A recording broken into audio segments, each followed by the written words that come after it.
Good evening, folks. Welcome back to another Wednesday night hobby hangout.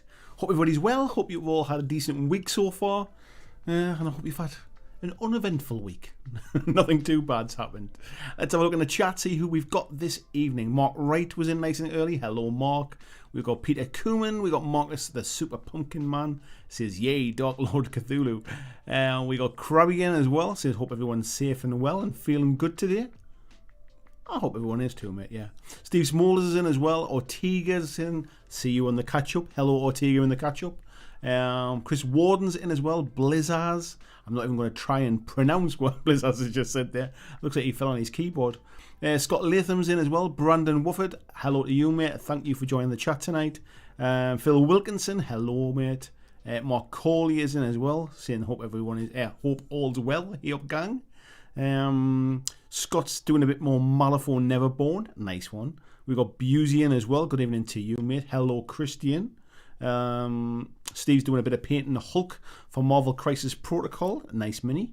Tony's in as well there, saying evening, my lovelies. Who else we got? We got Centaurius Art. Good evening to you. Got Zach Matthews in. Good evening, Zach. Not a name I recognise, maybe I might have met before, but thank you for coming to the chat tonight. Who else have we got? We've got Peter Nicholas. Says a good hobby evening to you all. Yes, I wish you all a good hobby evening. That's a very what's the word I'm looking for there? It's a very posh greeting there. John Estel, good evening to you. Ed Handley, morning VJ as well. We've got Warwick Dark Edge there. Says, hey Andy. Hello, Warwick. Tony's saying excellent intro music. Have something a little bit creepy, mate, didn't we? For a little bit of Mythos fun. We've got Lee Millwater in as well. Hello, mate. He says he's going to catch up later. So hello on the catch up. John says, you're quiet, Andy. I don't think so, mate. It looks like the levels are alright. The microphone's maybe a little bit further away. I'll move it a bit closer. Where else are we at? Where are we up to? VJ saying that shag is getting long, mate. It's time to trim the dome. Oh god, yeah, this needs doing. I forgot if I haven't done this. But yeah, the old beard is growing in as well, isn't it? Bliss says it's the universal greeting. I don't know why, mate. I fall into saying the same thing every single time. Marcus is finishing his ghouls today. Got Tony Booth Leiden. Good evening, mate. He says, have you been using beard oil? It's looking fabulously sparkly. I think it's grey, mate, if I'm honest. I think the light is hitting the grey bits. That's what it is. It's not sparkly. It's just grey.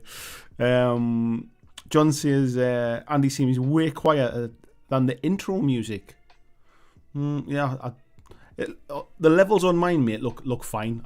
To be honest, it's probably a little bit louder as looking at that. Maybe the intro music was a bit loud, mate. Although, yeah, with it being a different tune, maybe it was a bit louder. Let's have a look, see what else we got. Lord Maiden, seeing he made it on time. Let's get going. Ruas is in as well. Good evening to you, mate. Hope Lives, or Hope Lives, I should say. Hello, mate. How are you? It says evening from a snowy Leeds. It's a snowy Newcastle as well, mate, tonight. Vijay says the intro music is always loud. Yeah, I think it's because I never get to listen to it really, so I can never listen to it in comparison. I'll try turn it down for Monday. Who else we got? We got Miniature Painting in. Hello to you. Says finally a good game. Phil Campbell. Hello to you, mate. John says it was him. He'd unplugged the headphones and put them back in again. VJ is heading up to the city to go fishing on Sydney Harbour today. Oh, what it must be like to leave the house. Lee saying, as a new Patreon, I must say the Discord is more than worth the price. Thank you very much, Lee. I always think it's a nice little place to hang out. I find the Discord group is much easier to drop in and out of conversations than like Facebook or something like that. And you get to know the community, you get to know the folks who are kind of here in the live streams and stuff. So yeah, I'm biased. It's my Patreon, so of course I'm biased and I'm going to plug it. But yeah, I'm glad others find that as well. Jacob says, woo, snow day, get a listen live. Nice one, mate. And Vijay says, there's a lot more drinking than fishing. Yeah, going out and drinking, mate. I'm jealous of that as well. Yoakum's in as well. Good evening. We've got Rob Zunk in as well. Says he's potting for half an hour or so. Nice to see you. And we've got Nostock again as well, saying homeschooling can kiss my ass. Tell me about it, mate. Flying Mammal as well. Good evening, Flying Mammal. Right. I think that's caught up with the chat there. So tonight we're doing a bit of Mythos. What I thought I'd do was I have 2 different Mythos factions. So I have the Path of Chronos, which I decided to build up and prime. And then we could maybe paint some tonight if we get to that stage, or I decide to do something a bit different. And I've also got the Wildborn as well, and those are the ones that we'll be taking a look at the resins. I'm going to try and build them up today, Jake, during the stream as well. We might build a little bit and paint a little bit. We'll mix it up. But what I'll do is I'll show you the Path of the Chronos ones. So these, for those that don't know, these are for Mythos. The game is by Warcradle Studios. I think originally, I forget who the original one was. Was it Pandemonium Games? I think had the original game, and Warcradle bought it up. They did some resculpts to the sculpts. The sculpts for the original game were pretty good, to be fair. But what they said was they'd been done by a number of different sculptors, and I think over time some of the aesthetics weren't all. They weren't kind of like all sort of uniform, if you like, across the game. So I think they've resculpted some of them. They've scaled them up a little bit now as well. I think it's 34mm scale, which is standard Warcradle stuff like Wild West Exodus. But yeah, they look pretty fab, and they're all in resin. So let's have a little look. These are the Path of Chronos ones. I do have an extra one as well. However, I either lost the part when I was building it, or it wasn't there to start with. I searched all over and I definitely don't think I've lost it. So they're sending me out a new part for this one. So I'll show you that one in a second. But so yeah, Mythos being the game, set in a kind of, it's not set in like a Lovecraftian world as such. It's not based upon any Lovecraft sort of Cthulhu stories, but it's kind of, it takes inspiration from that kind of Cthulhu mythos. So it's not based on a particular story, if you like, and essentially it is set just after the First World War, and that essentially what is happening is after the wars is over, some of the old gods have kind of like risen up, and people are starting to worship these old gods again, and you're starting to get these sort of different sort of factions and cults kind of springing up, and there's something what's called the War in the Shadows, which is springing up in all these different kind of sort of gods and things. But yeah, so let's have a little. That's my 10 pence worth of knowledge about the game. So these particular ones, this guy in the middle, I'll move some of these to one side, and we'll do a bit of zooming in so you can see the quality and stuff of them. Because one thing I would say is, I mean, we always talk about the quality of kind of Games Workshop and stuff like that. And I've said, like, when we've been talking about kind of Games Workshop models are expensive, and I said, like, the other people are getting just as expensive per model prices, but in saying that, the quality has gone up as well. And these Warcradle ones, I'm a big fan of the Wild West Exodus ones. We were painting some dystopian war stuff last week, and these are the Mythos ones, and the quality of these sculpts, they're as good as anybody that's out there, to be fair.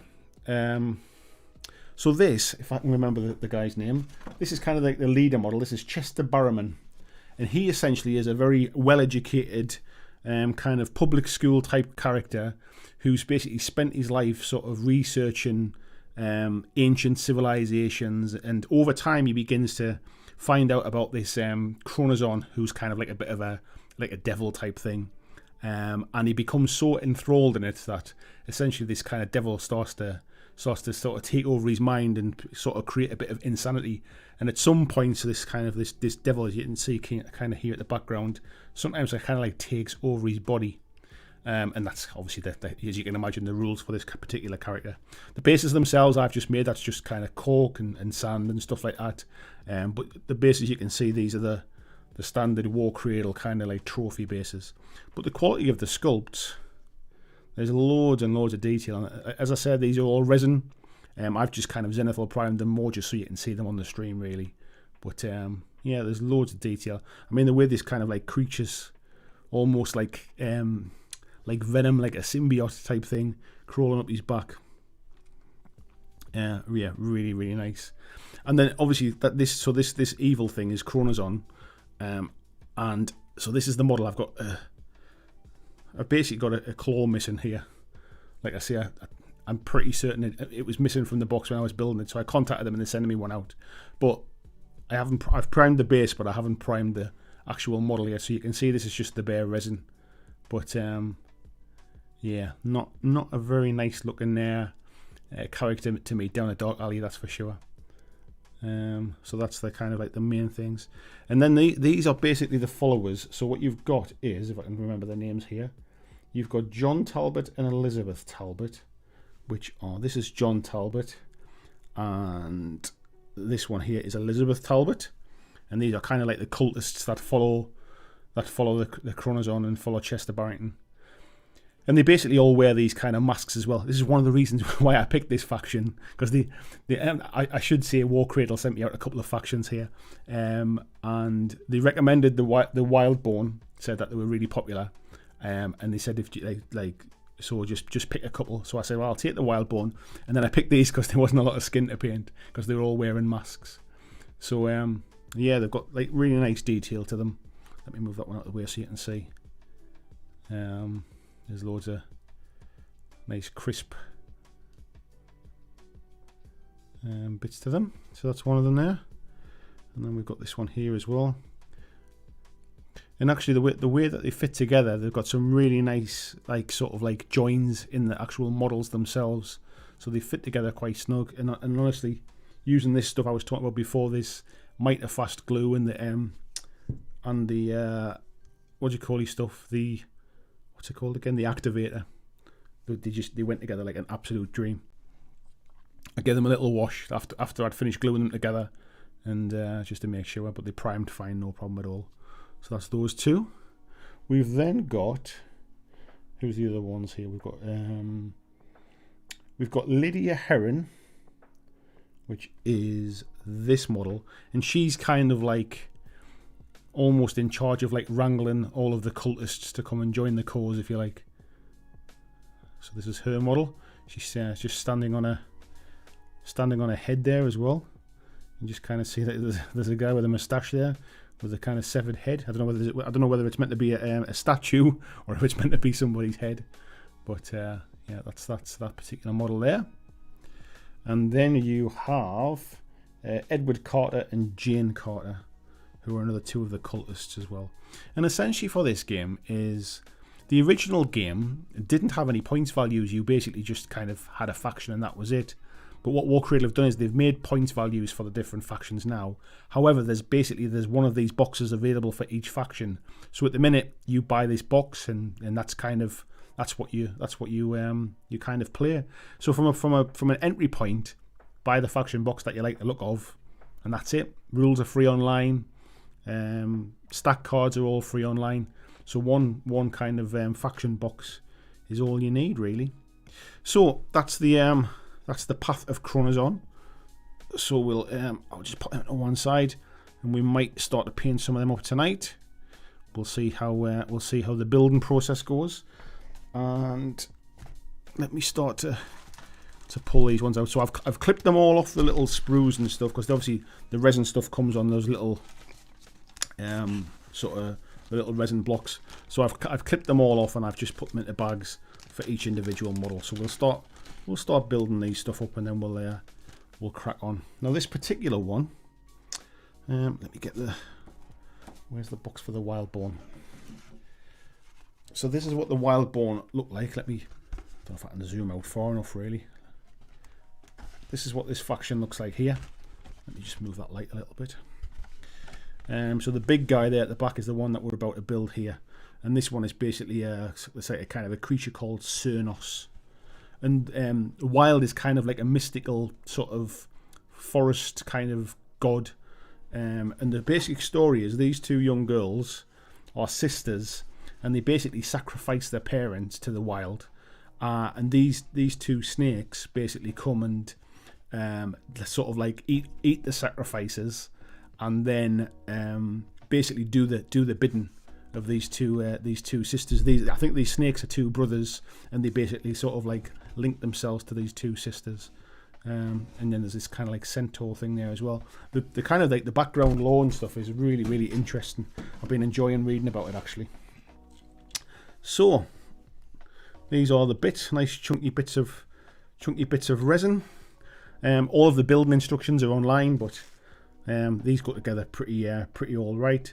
So as you can see, when I was talking about the joins and things, there's a nice crisp, let me just zoom in a little bit, nice crisp kind of like blocks with the kind of the hinges there, so that'll fit together really, really nice and clean.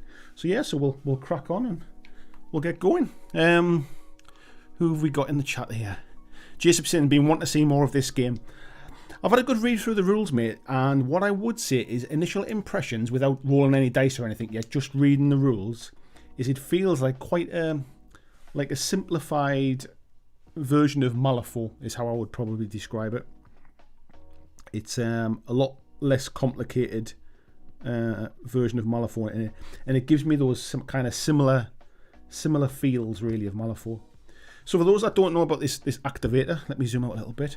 So you put glue on one side. You then spray activator on the other side,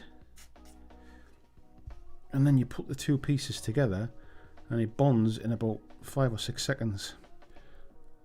So I'll just literally put them in there, hold them together, and then that should just bond nice and quick.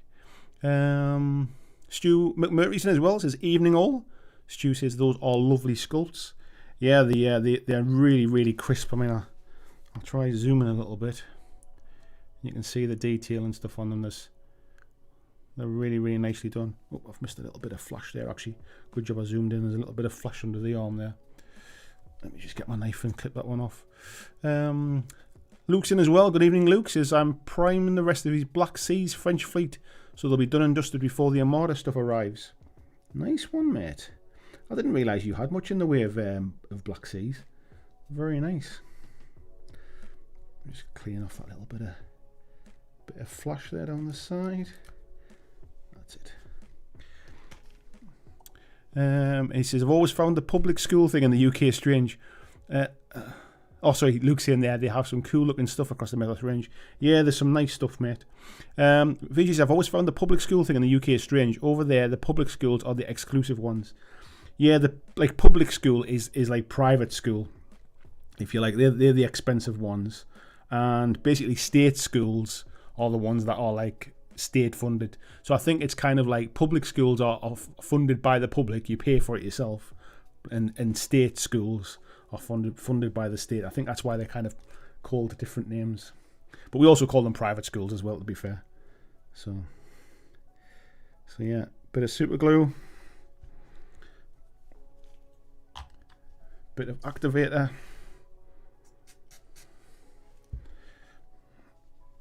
and then just put the two of them together.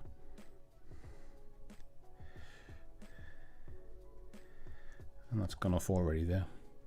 So yeah, honestly, people have told me about activator and stuff before, and I think I said this last week, or might have been the week before. I never really knew what I was buying, and now I know I've got the right stuff. My God, what a difference it makes.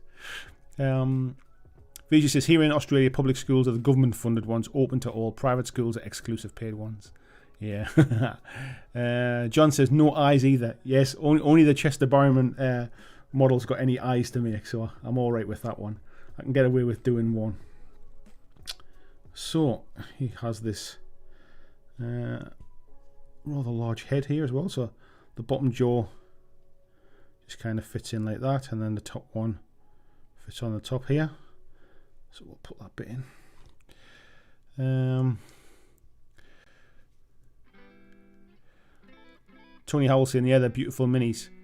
Yeah, they really are. As soon as I started building some this morning, mate, I knew they were right up your street. Like from a pure just sort of something to paint, something like interesting. I know you're a fan of the Warcradle resins. I knew they'd be right up your street, mate. And the range of them as well. There's some called the hidden ones, which are very much kind of sort of feel very Cthulhu-esque with the kind of like the sea monster, like the kind of like the sea witch type stuff. And yeah, they're really, really cool stuff. And then we'll have the head bit basically goes onto there. So we'll spray a bit of activator on there, bit of glue on the head,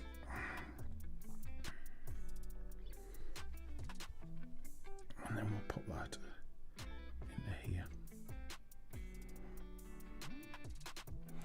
Busey said, did you have to pin through the cork onto the bases? I did, mate, but I always do. I mean, I think the contact points are pretty good on these where super glue would have been enough. But because the cork can break away, I always pin into the bases.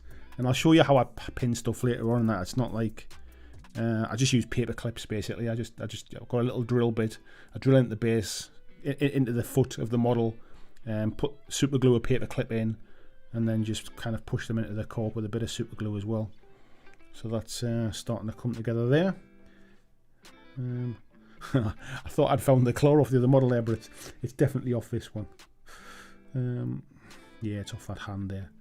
So I think what we'll do is we'll do that one while I'm while it's handy.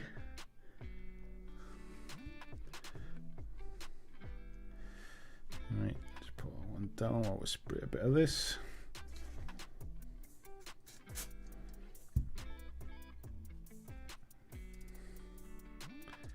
And then pop that into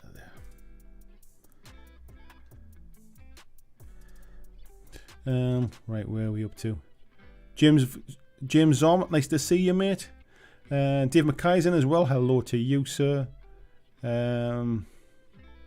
Yeah, Tony's saying you don't need to pin them, but generally it's advisable. If you're just painting them for display pieces, mate, I wouldn't worry too much about it. But if you're going to be playing with them and they're going to get moved about a lot, especially cork, because like I say, cork generally gets a little bit soft and stuff and can break off. I tend to pin them for that reason. So let me just make sure I'm putting these arms the right way around. Yeah. And when I say the right way around, I mean like, because it can go that way or it can go that way. I think we'll put it facing down like that. That looks a bit more like I expected it to. So Luke says that sounds like a good start to be simplified version of Malifaux, good base to come from. Yeah, that's kind of like how I would probably like. I mean, that's my sort of my 50 pence kind of review of the game without playing it yet. I'll have a look at the rule book later on. We'll have a quick chat about it. But there's only really about 25 pages of rules. Obviously, the stat cards have a lot of information on them, which is why I would liken it to Malifaux. In that respect, of course, it even after I dry fitted it, I couldn't find out which way it went there. So there was obviously like rules for models on the stat cards, but there's like the only thing I would say is there's like a madness chart that you basically roll against as your model basically picks up like sort of madness tokens, which is interesting.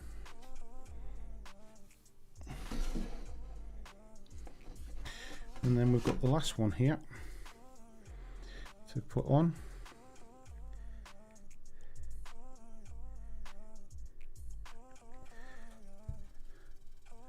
We'll put that in, a bit of activator.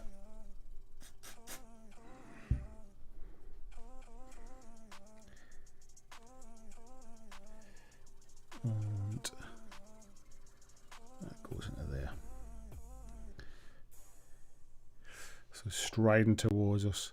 Where are we up to? Lord Maiden says they're looking great. Let's have a look. Yeah, Busey saying there is paperclip metal okay. That's exactly what I use, mate. Yeah, I use paper clips. So, in fact, what I'll do is I'll let that one go off a little bit and I'll show you what essentially I've got. This, I mean, I've had this probably for about 10, 15 years. This is one of those little Citadel Pin Vices, which has got like I just keep a little drill bit inside it. So all I do is I just drill into the bottom, and then I've basically got some paper clips where I just got one here that I've been using before. So all I'll do is I'll just get the cutters, just basically like score around that, pull off the plastic cover, and then I'll drill into the bottom of the foot, and then just super glue that bit of paper clip in, and then cut them off, mate. So yeah, that's essentially all I do with them. Like I say, I'll probably get round to that bit at some point later on. And then we can maybe do a little bit of basing as well, just so I can show you basing and things. So, this first one done. Let's have a look at, this one's like the Centaur model. I'll just put this one out of shot so it doesn't get in the way. Luke's he's got a massive French fleet, flagship, I love me some naval gaming. I didn't realise, mate. I did not realise. So this is, like I say, the Centaur model. You can see, I mean, some of the bits are a little bit kind of, they look sort of like quite small, but like they're small, but they're not fiddly. So for example, this one is kind of like part of like an open rib cage, and then that one will just, oops, that'll just slot into that piece. So what we'll do is we'll get a bit of glue. Pop it into here.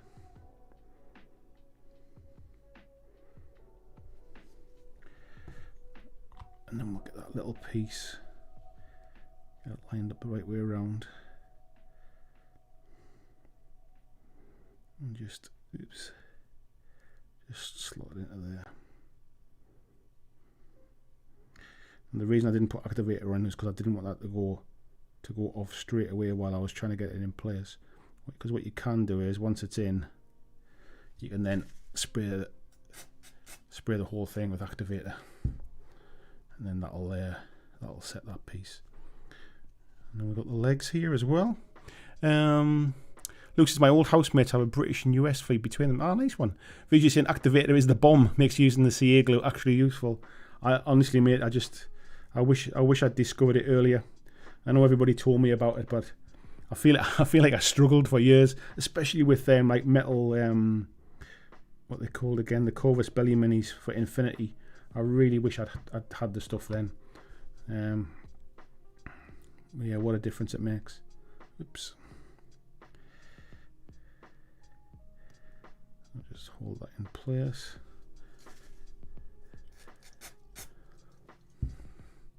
You can see it like looks wet. Well, maybe you can. You can see it looks wet, but it must be like an alcohol type stuff, because it like evaporates straight away. As you can see, there's no like kind of like massive wet patches or anything on the piece of cloth here or anything. Let's make sure that this one goes in the right way. It goes in slightly off to the back. So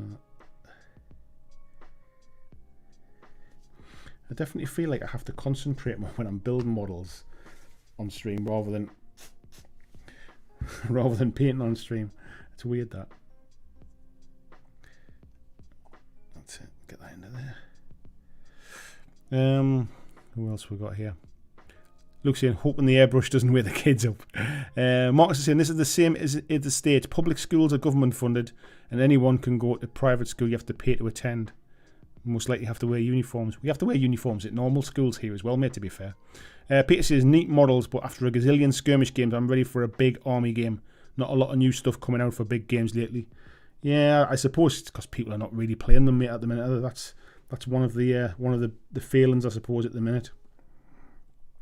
Right, she's got this kind of skull thing goes on the back of her head there.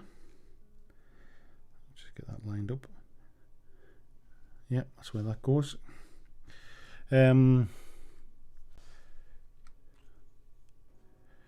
Marcus says, I rarely use cork on my bases, so I have no real tricks or tips to deal with it. Yeah, I tend to find that once you've kind of primed it and stuff, it makes it a little less brittle. It gives it a little bit of a like a bit of strength to kind of hold it together a little bit better. So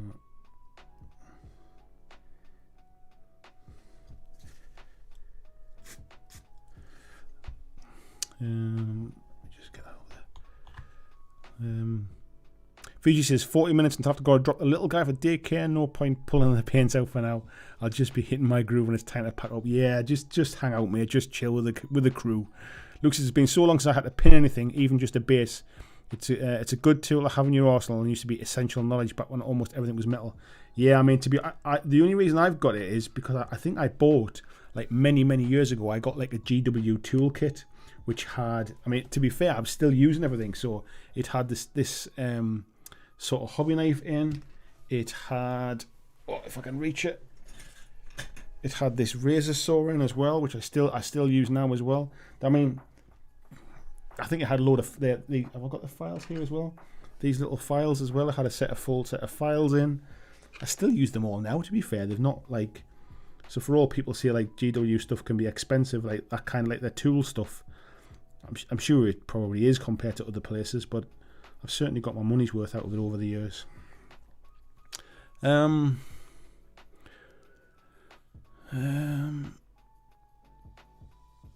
VG says, really a separate piece for the other half of the bodice thing. Talk about fiddly.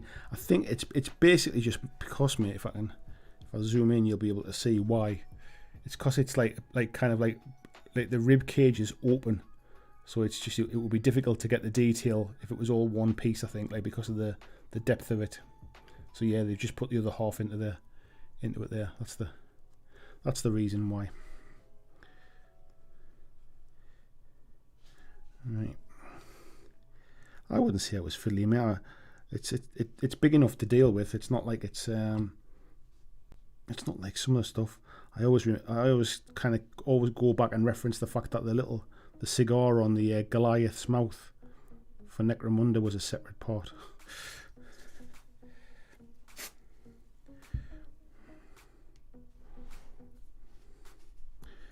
Right.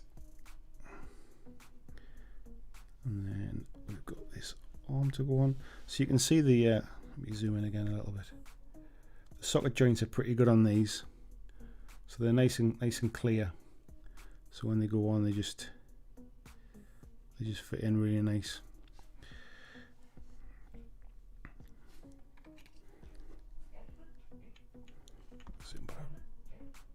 There we go. These have just have the fur on the Beastman, cloths and boots to go on the Chaos team. Going to try cross hatching on the cloth. Get that loose weave look. Nice, mate. Jeff Higdon says, crap, I thought tonight it didn't start until 4 o'clock my time. Afternoon all was a beautiful day in Atlanta, so I got some priming and Malifaux done. It's been a mild winter. Our winter wasn't too bad, mate, but we're certainly we're getting the beast from the east's coming in now for sure. The snow is pretty heavy out there. We had a bit of a light dusting yesterday. It wasn't too bad, but today it's like overnight last night it really came down. So today it's been pretty thick.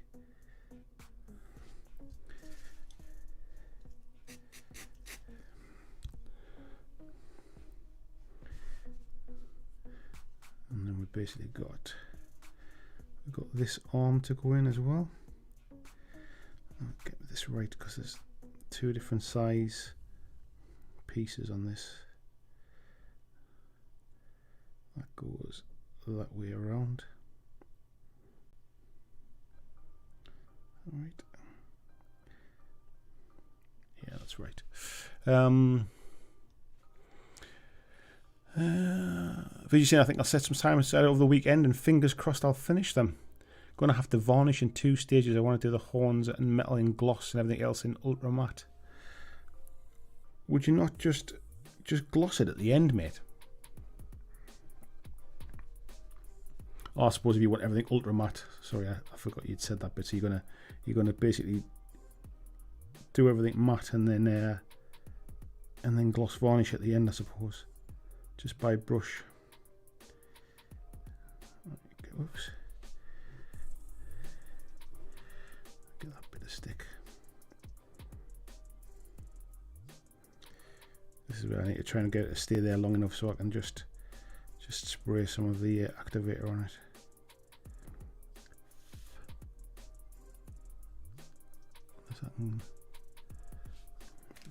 Let's just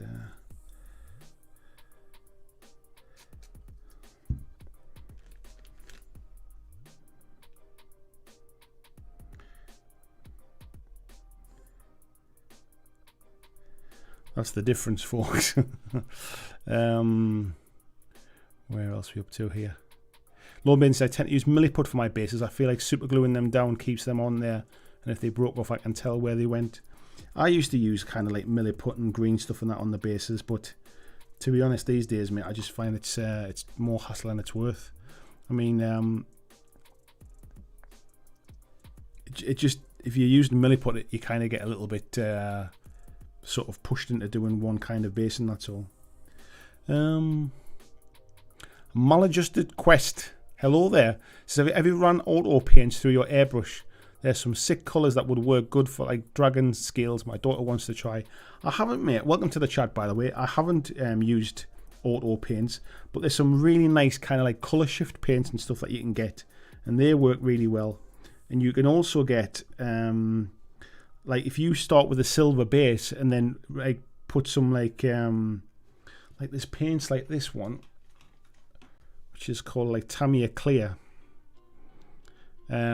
You can see there, like they give a really nice like candy red finish and stuff, like red for the red one obviously, but they give a really nice candy finish. So there's some nice, there is some good paints out there, but I've never used kind of like auto paints. I think auto paints generally, they're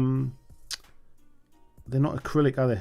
I forget what they're called now, but they're a different type of paint completely, I think. Right, let me just dry fit this, and that's it. That'll go that way basically. And I think actually we should put a spot of glue just on the inside of our hand as well, and that'll just help give it a bit of strength. So that'll just hold it there. Or will it? Yeah, I think it probably will. Dave McKice has been painting some more of his Pile of Shame. Bit more of the Hellboy board game, and the minis painted. Nice one. Ah, and VJ saying yeah because of the open cavity. Yeah, that's what it was, mate. The things that you do for a little bit of detail, eh? I'm just going to put a tiny little spot of glue on the hand here, because I think that's just where it sits against her leg, and it'll just give us an extra little point of, like, little anchor point. Come on. I've just dry fitted that. Why is it not going on?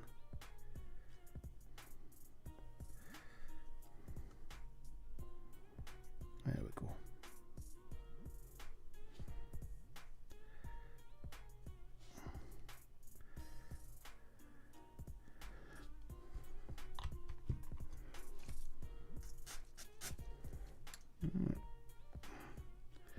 There's another one down. That arm looks a little bit, could do with it. I might put a little bit of filler in that one. I think it started to set before I had a proper hold of it. So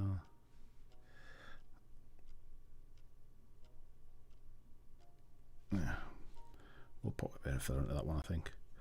So there's two down.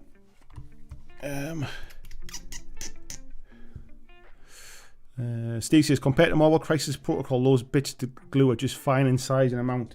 Yeah, there's not too many bits in them, mate, to be fair. They're nicely detailed, and they go together pretty well, like I say. That's just a bit of flash. So this is one of the snakes here. I've got a little bit of cleanup to do on this one. I mustn't have cleaned this one up properly. So for you, if you've never worked with resins before, it's kind of like working with plastic. You've got to be a bit careful with like the dust and stuff. So if you're sanding them down and things, you certainly don't want to be sort of breathing in any resin dust. But if you're just kind of scraping bits off, you'll be all right. And then a little bit there as well. Let me just. I bet you're all watching me with the scalpel now as well, going, "No, he's gonna chop his fingers off." It's the weirdest thing to watch somebody else with a knife when you, like, I know I've got complete control over this. He says that might be my famous last words.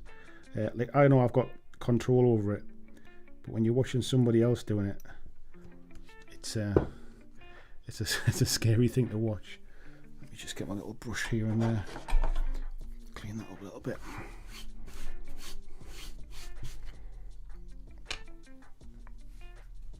So that like sits on the base. That one comes up like that. So we'll get a bit of glue on here.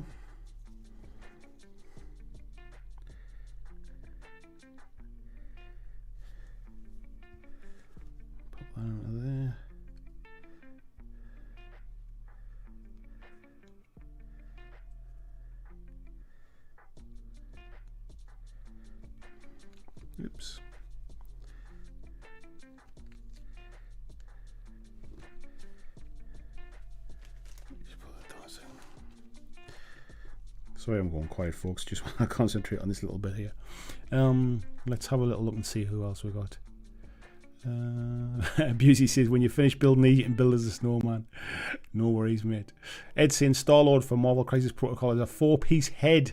My God. Jimmy Newton, good evening, mate. Says, I hope you're all well. I'm listening in tonight. I've lost my hobby mojo. Oh, no, mate. Well, glad to have you in, mate. And I hope we can kind of inspire you to kickstart a little bit of hobby love.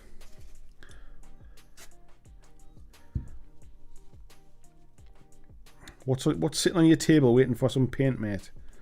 Let us know.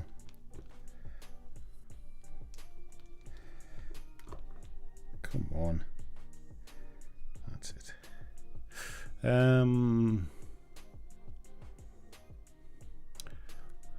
Dirk's in as well. Good evening, Dirk. He says, what's up, party people?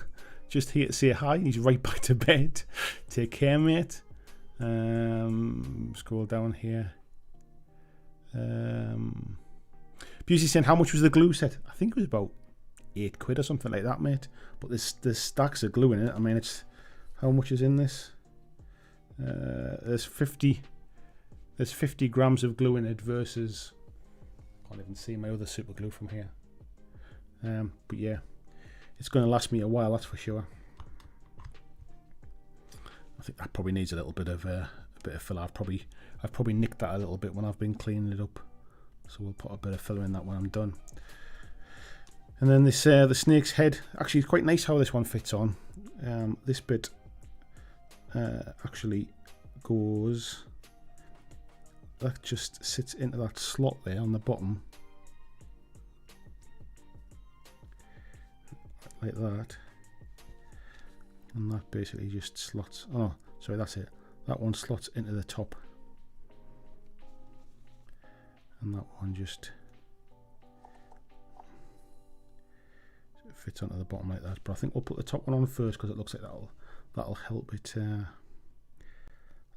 set.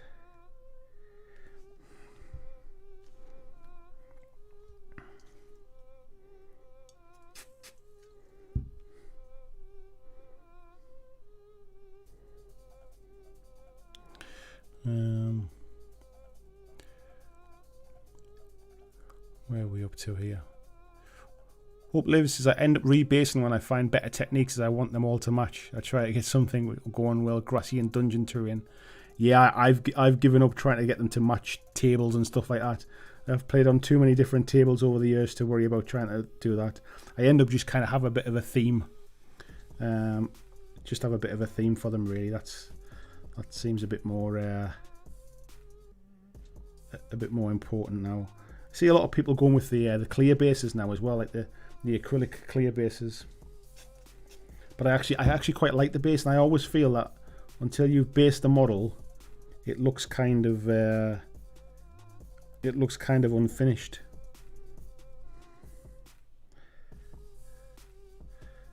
Just glue that in. And there's one of the snakes done there. Yeah.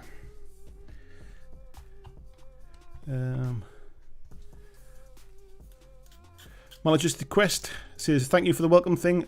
We do larger projects, so model paint costs can be painful. I can imagine, mate. Yeah, I think it's just like auto paint stuff. I'm trying to remember what's in them. It's got a bit. They're a bit more smelly and stuff for kind of spraying indoors and things, aren't they? Tony says, basing is much part of a hobby to paint. Yeah, me as well, mate. I might not kind of go to town like some people do, but I do like to kind of at least have a little bit of a story to the basin, if you like. I think I might just need a little bit. Oh no, it's okay. It fits all right. Put a little bit in there. Yeah, it sets a model off, I think, for me, the basin.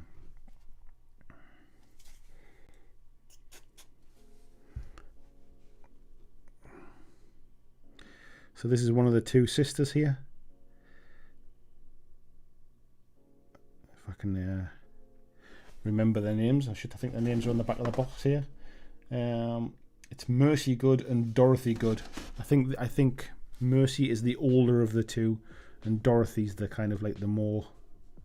I was looking for it on there. The kind of like the more leader, if you like. I wonder what's in her hand here. It looks like she's got some kind of weird. I thought it was a head or something. I'm not really sure what she's holding. But that'll go on there. So touch of glue on that part. Oops, just put that there, hold it. A little bit of activator on the other side.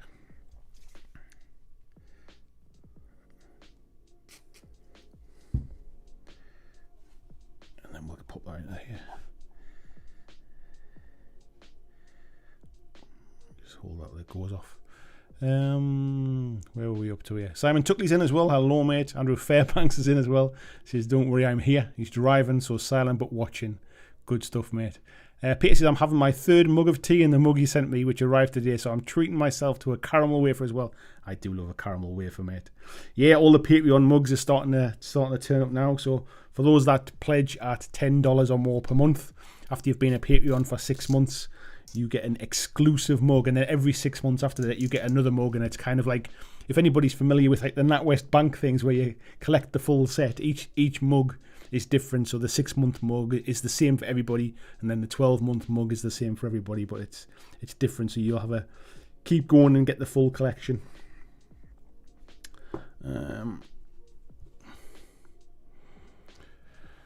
Somberlin's in as well. Good evening. So I've got a bad memory my first time using activator. Wanted to repair an old battle mech, put glue on it, sprayed the activator on the other part, came too close and it splashed in my eyes. Oh, I can't imagine that was very nice, mate. This is certainly it's got like a tiny like little spray nozzle on this one, so I tend to obviously spraying it away from me. I think there's less chance of that happening.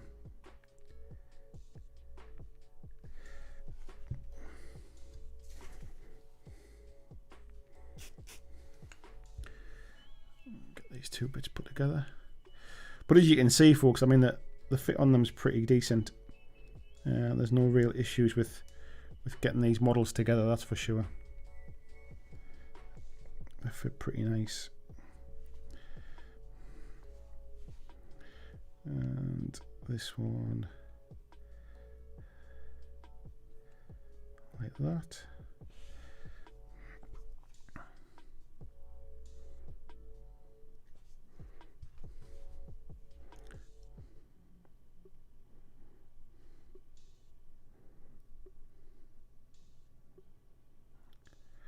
Got to put the activator on first, didn't I? See if we can get that to hold long enough. I can get the spray on it. In fact, if I can hold it, that's it.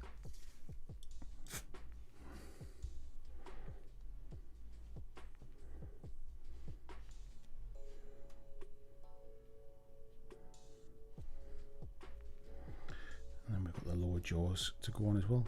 I think I'll leave that a little bit. I don't think that's. Oh, it has. It's gone off now. And then we'll get the lower jaw on it.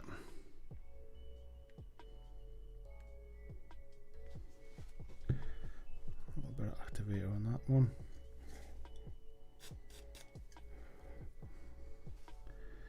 And then put that lower jaw in place.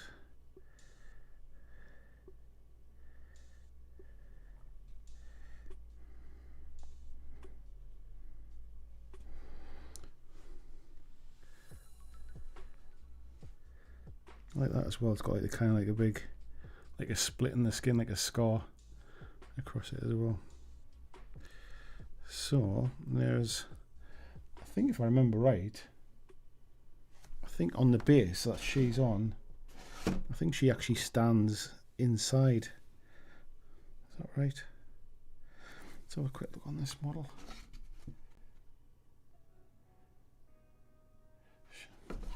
Yeah, I think she basically stands like that inside of the snake on the base, which is quite nice. Which I think thinking about it. That's not how. That's not how we'll not put that together to paint it that way. I think we'll keep her separate for that reason. And then the last model is the other sister in this box,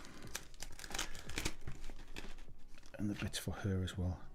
And this basically comes in 3 parts. And you can see on this one as well, like she's holding like, looks like a kind of like a dead fox or something in her hand.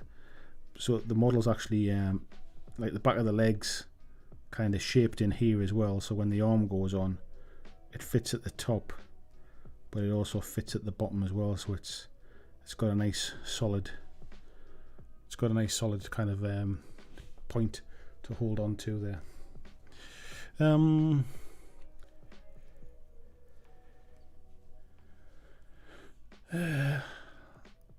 People obviously having a bit of a chat there. Simon saying what we're building today. We're building some stuff for Mythos by Warcradle.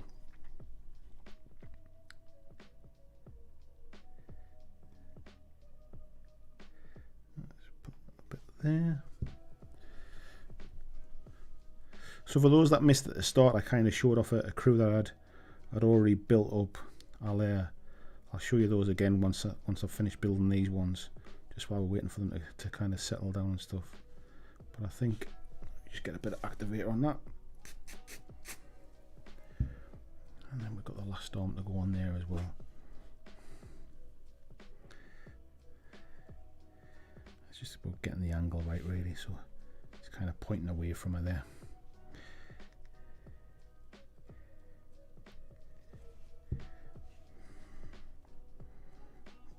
Get a little bit of activator on the other part.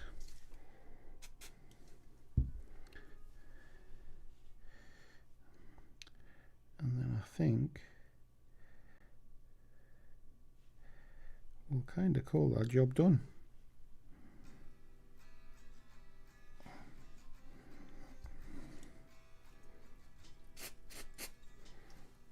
There we go. That's the box set built. That didn't take too long, did it? So what we've got in that box, we've got, let me just get these under the camera.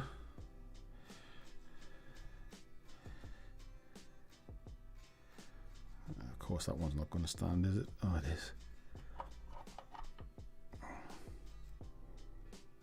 That one's not going to stand, that's for sure. And then we've got the other one as well, the snake and the young girl. That one kind of stands inside of there.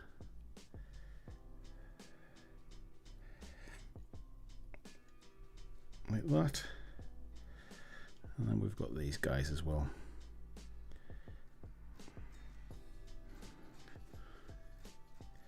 So I've got a couple of little bits of filling to do, I think, just where I've maybe shaved a bit of the extra resin off, but those are the, oh, not exactly on camera, but let me zoom out a little bit.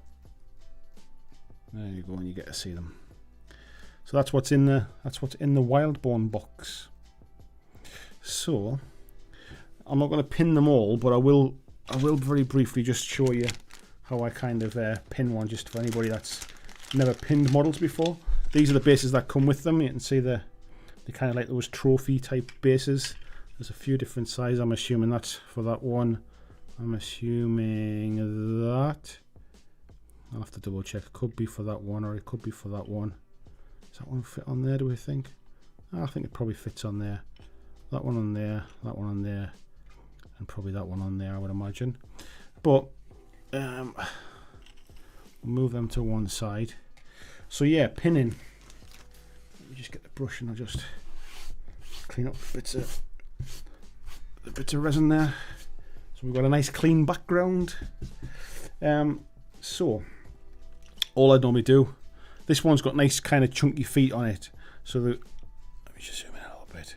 So there's plenty of space to get the drill in. So all we're trying to do is go straight in underneath and just drill. Sometimes when you've got the really small feet and stuff, you just got to be careful you don't go through the tops of the feet. But we're just trying to just drill it so it's big enough to take the paper clip. Sometimes you just got to back it off as well because it binds up. That's it. Then we're basically going to just make sure the hole's big enough. Just give it a wiggle in there. That's it. A bit of super glue. Just dab a super glue on the end of the paper clip. And then just push it in.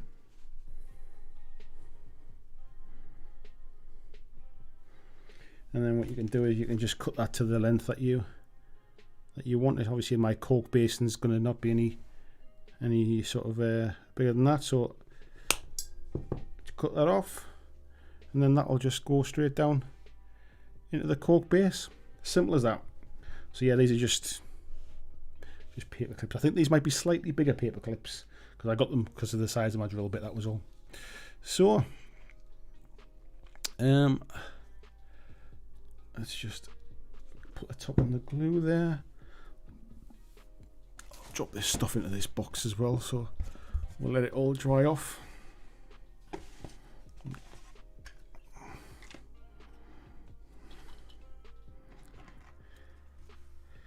See me snapping some arms off, throwing that in there.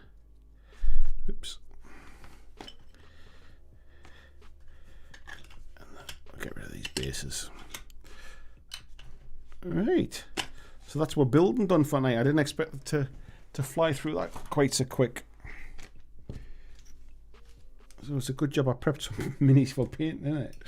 Right, I'll tell you what, while I'm tidying the table a little bit here, we'll have a little bit of a catch up with the chat. Let's have a look and see where we're up to.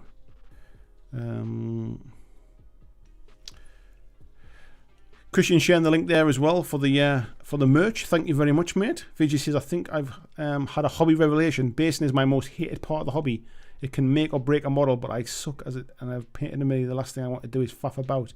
I don't always wait till the end, mate, because I find I never feel like models are coming together until I've painted the base. So I tend to just paint it as I go rather than kind of wait until the end. Because I think if I left it till last, it would probably annoy me, I think. Right, let's get rid of the paper clips, clear a bit of space and get the paints out. Tizzy Brain Drains in as well. Hello to you, mate. Lord Maiden says, were there the NatWest piggy banks? Yeah, that's what I was thinking of, mate. VG says, me loves his custom Blackjack Legacy mug. Pride of place next to my Bugman's one. What was yours? Did you win a competition, mate, or something? Was that what it was for? I remember making a custom one for you. Your Blitzball one. I'm sure you won a competition or something. Right. Let's get the paints out. Get my Army Painter wet palette out. I'm sure I've got some water all ready there. Where'd I put it? There it is. Move my phone because that could be a disaster. Brushes are there. Bit of tissue. Marcus says the kind of activator that the game store sells smells absolutely horrible to me, but then again I have a really sensitive nose for that kind of smell.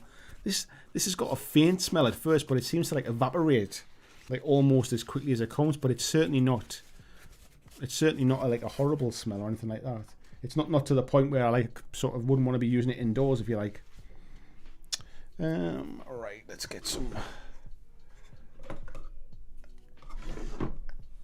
We'll get. Which one we're going to paint tonight, eh? Which one we're going to paint? I think we'll start with this one. It's a nice one. Peter says, I'm quite enjoying these EOS models, even the Stormcast, which people seem to hate because of being too much like Space Marines. I think that's just people are trying to be too cool for Stormcast. Stormcast models are lovely. They're really nice, like minis. I think people just like the idea of like just bitching about them. I think like a lot of things.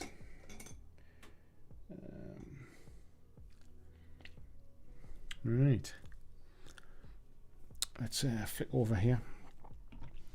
So we're going to be. I'll tell you what I'm going to do. I'm going to move my camera a bit because it was a bit lower down for building. So we'll move that up a touch, and then we'll zoom in a bit. So we'll be painting this young lady tonight. Now there's not a lot of colours and stuff like online. Like you don't randomly. One of the reasons I was talking to Warcradle about this game was I just said like I don't see anything about it online. Like, you know, like if you want me to take a look at some stuff, I'd love to have a look at them. So yeah, I don't really see much in the way of any gameplay, any reviews or anything like that. So the idea is I'll get a couple of starter sets painted up, a couple of faction boxes rather, and give it a go, see what I think, because it seems pretty good so far. I think what we're going to do is, I'm just trying to think colour wise. I think we might try and kind of like stay like sort of pinks and purples. I think with these, let's go with the purple cloak and we'll take it from there. I think that's a good starting point. So I'm going to go with is it Xurus purple? I think it is. Peter said he's hoping to use them in skirmish-sized games rather than larger battles. Yeah, that's a good shout. Vijay says, what gaming releases in 2021 is everyone looking forward to most? For me, I think it's Myth and Goal. Can't wait to see James is up his sleeve on that one. Will we see it this year, mate? I'm not sure if we will, actually. Mark's saying that the activator he uses at work stinks. Yeah, I assume it's probably a bit more industrial strength, mate.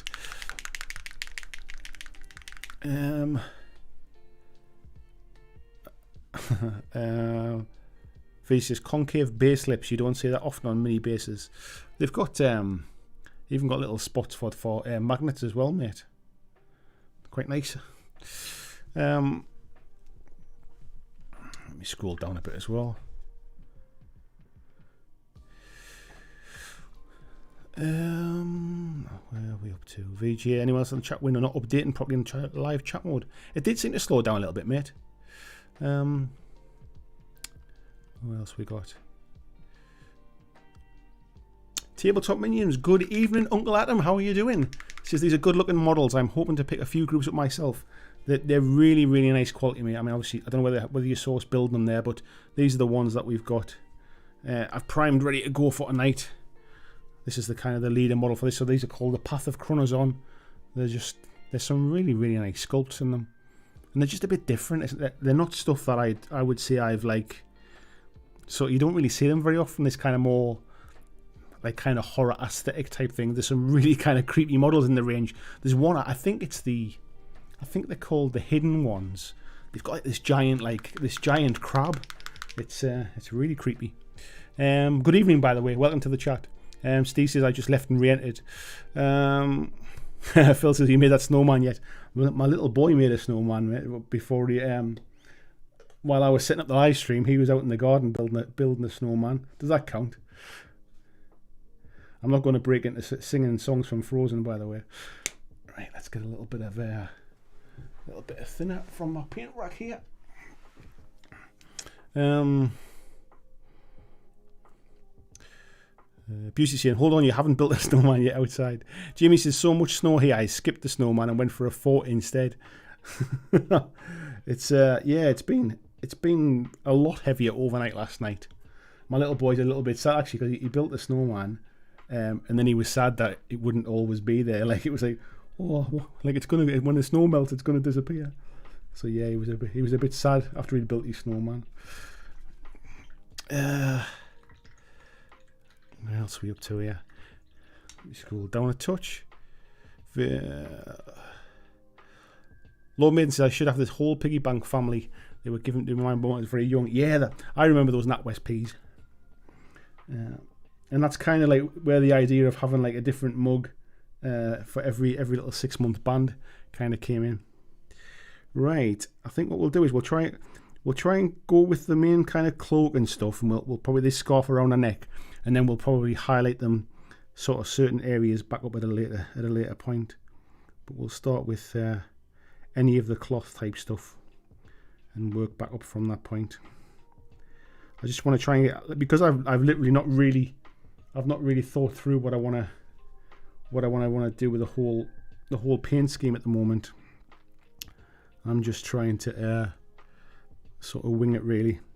I know, like, I know I want to try and keep them kind of pinky purpley as an overall faction. It's kind of like theme to pull it together. More for the fact that purple's not really a colour I paint very often. It's quite nice to just do something a bit different, and I think it kind of fits with this kind of aesthetic. So, where else we at? Kieran's in as well from Odd-Sided Dice Podcast. Nice to see you. Just finished building some of these month's charity models. Nice one, mate. Nice to see you hanging out. Everyone's saying hello to Adam as well. Where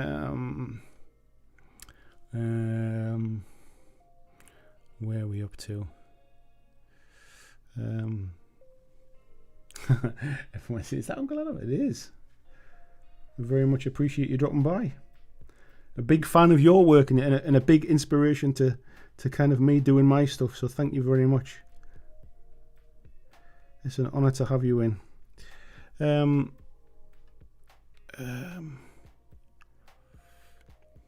me catch up a bit. We've got Conradson's in as well. Good evening to you, fella. How are you doing? Tony says I call it Muppet Purple because every time I go to pronounce it I say mina mina. It will forever be known as Muppet Purple from now on, mate. I like that. There's a lot of GW paint colours are a bit like that. I think that's how I feel about some Infinity models as well. When I go to pronounce them, it gets mina.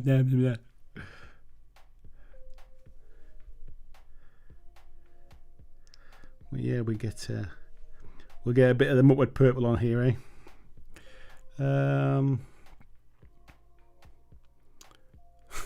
Peter saying, let it go. I'm not bursting. I was thinking more, do you want to build a snowman? I wasn't going to sing let it go, that's for sure. My dancing's bad enough. You do not want my singing as well, that's for sure. So, let me just pull that in a little bit. That's a bit better. Where else? I'm just jumping ahead there a little bit. Tasty Brain Drain says it depends on who the musical talent is. It's certainly not me, mate. That's for 100% sure. I certainly didn't start doing YouTube to showcase my singing talents. That's for sure.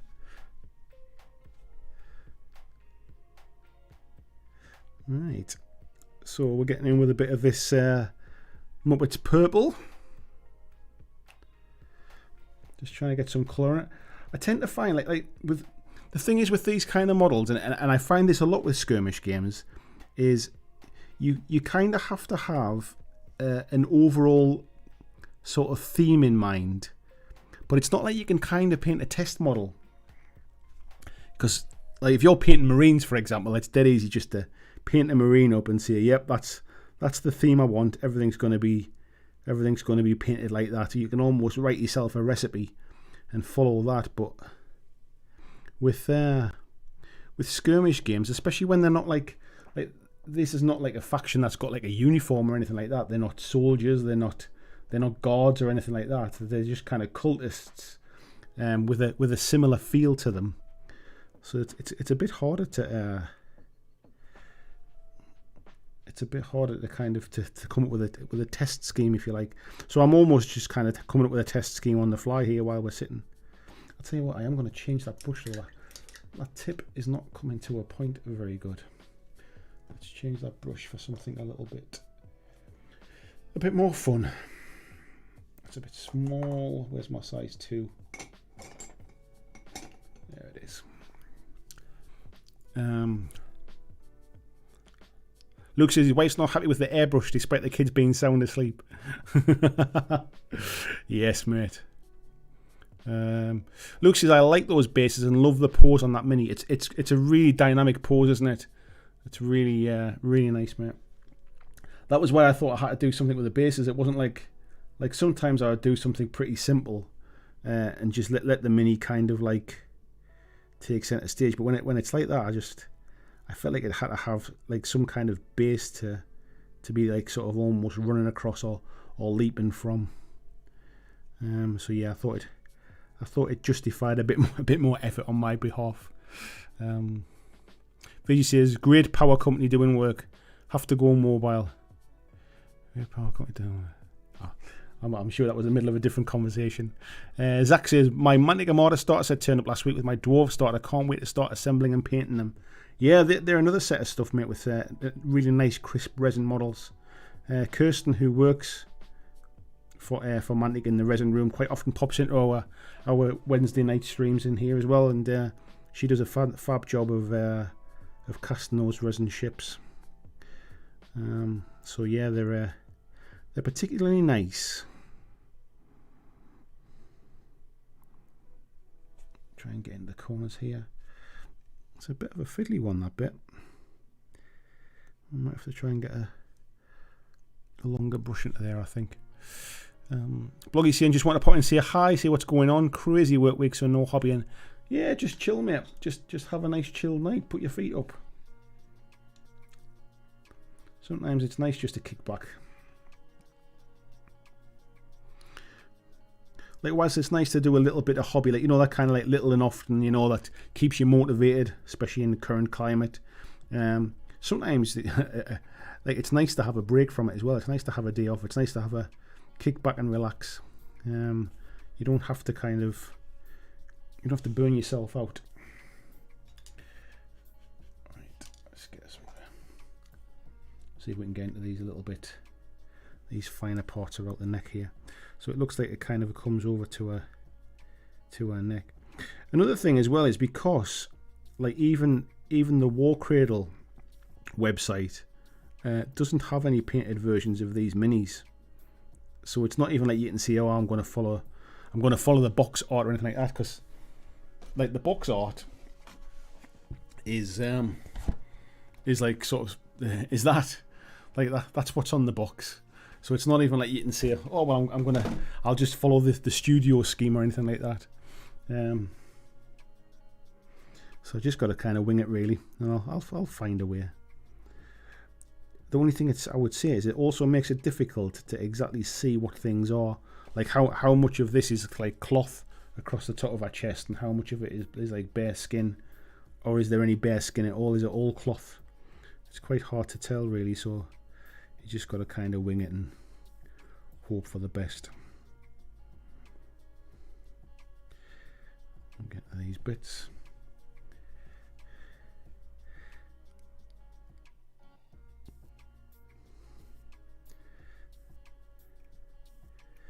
That's it. Get into there. And then I think what we'll do is where we've got these bits of kind of like banding coming down the side here, these bits of things, I think we'll probably come in with like a lilac or something like that maybe. I don't want to make it, I want to try and keep it relatively like sort of like not neutral colours, but I don't want to go with like a sort of like an orange or a yellow or something to really contrast it. I want to try and keep this one relatively flat. So I think we'll go with Decala Lilac.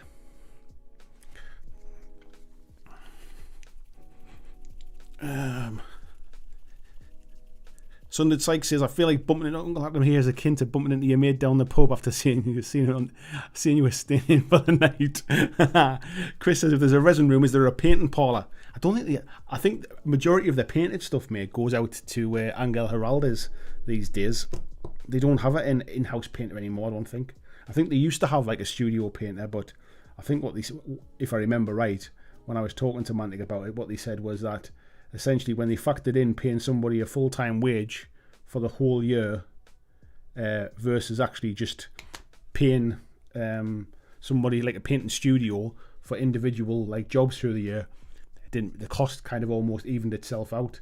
And then no disrespect to anybody else, but Angel Heraldes comes with these like obviously he's got his own social following and stuff, and if you're getting him to paint your minis, it tends to get a little bit extra press as well, which is why he's so busy painting everybody's stuff. Tabletop Minion says, I noticed there weren't any painted samples either. Yeah, to be honest, Adam, I'd spoken to Warcradle, and I just basically like it said that I just don't. I'm interested in the game. I love the idea of Mythos and because of the Lovecraftian theme, I'm really surprised that there's not more, like there's not more coverage of it online. I'm really surprised it hasn't been picked up more or kind of like or talked about more. And I wonder if it's been pushed like out of the limelight a little bit. Like Wild West Exodus has been their kind of their flagship game, if you like, and then obviously now at the minute they got Dystopian Wars is getting a bit of love, and it almost feels like I wonder if Mythos come at a time like just as the COVID outbreak kind of started, and if it maybe like lost its moment in the limelight a little bit. Because the game itself, I mean, I've watched some gameplay of the old original version, and this has been sort of streamlined and tidied up a little bit. I've watched some of the gameplay stuff, and the game's good. I've read the rules. The way I described it earlier on was that it reminds me of like a simplified Malifaux. So if you think about like how many extra bits there are in Malifaux with like all of the tokens and the schemes and strategies, and there's quite a lot of layers to Malifaux. For whilst the rules are relatively simple, there's a lot of layers to it. This feels to me like this is kind of like a stripped back version of Malifaux, but like very thematic and stuff. So right, I think we'll probably go with like a grey or something, I think, for the trousers.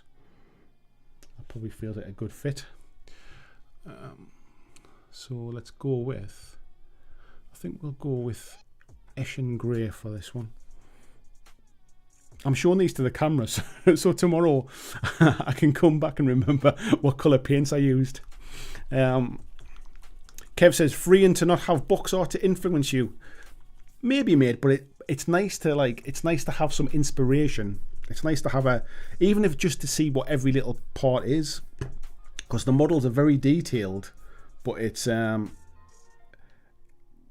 always easy to see whether something's meant to be sort of cloth or skin. I guess that comes with its own freedom as well. If you can't tell what it is, like, don't worry about it, I suppose. But John says, so you're designing what will be the new authoritative colour scheme. Oh, that could be it, mate. This could be the first ever painted. I'm sure somebody must have painted some Mythos figures somewhere. Maybe it's the first publicly painted ones. Fame at last, eh?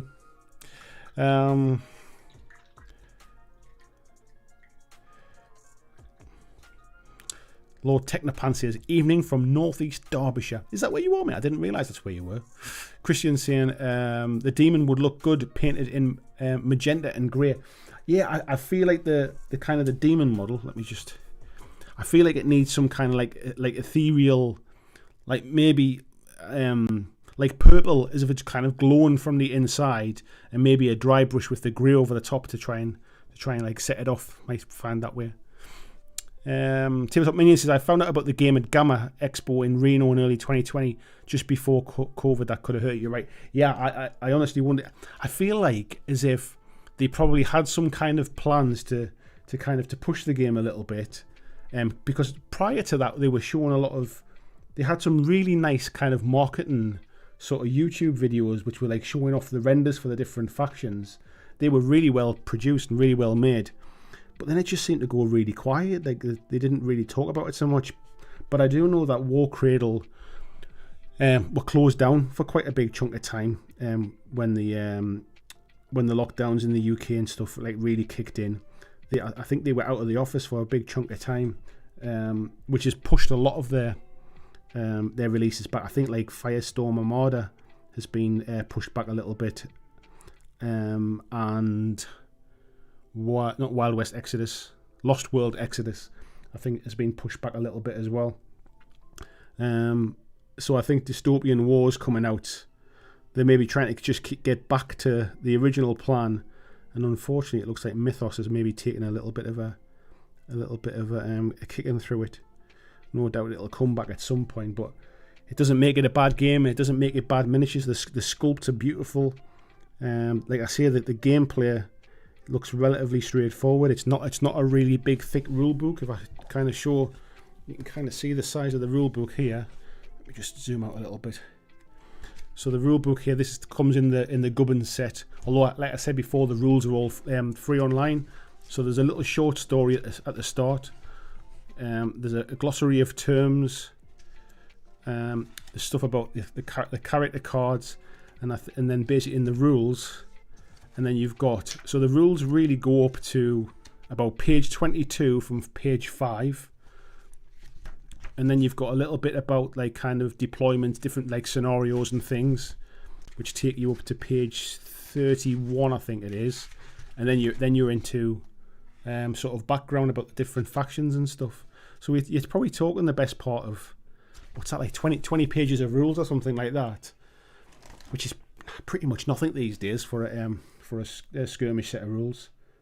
And it feels quite intuitive when you're reading through them. I like to kind of read rules where they've got some diagrams, some examples and stuff in them, but this just feels quite intuitive. It feels like it's sunk in pretty quick with me. So if I can pick it up fast, I think anybody can. I'll tell you what, I think I'm going to paint this bodice grey as well, and then we might come back and we'll use it as a base colour, and we might come back and kind of highlight or pick out bits from that, because it looks like it's kind of like straps across the front, but I think the grey and purple works quite nice together, so we'll stick at that. Flying Mammal says, night all, thanks for the company, take care Ruth, nice to see you in. Gareth Lewis is in as well, nice to see you fella. Christian says, check out model display products, no Marvel or DC, but you do have some busts. That must be a conversation I've missed there. Lord Tetapan says, just on the edge of Sheffield over the Derbyshire border. I didn't realise that, mate. For some reason in my head you were further south.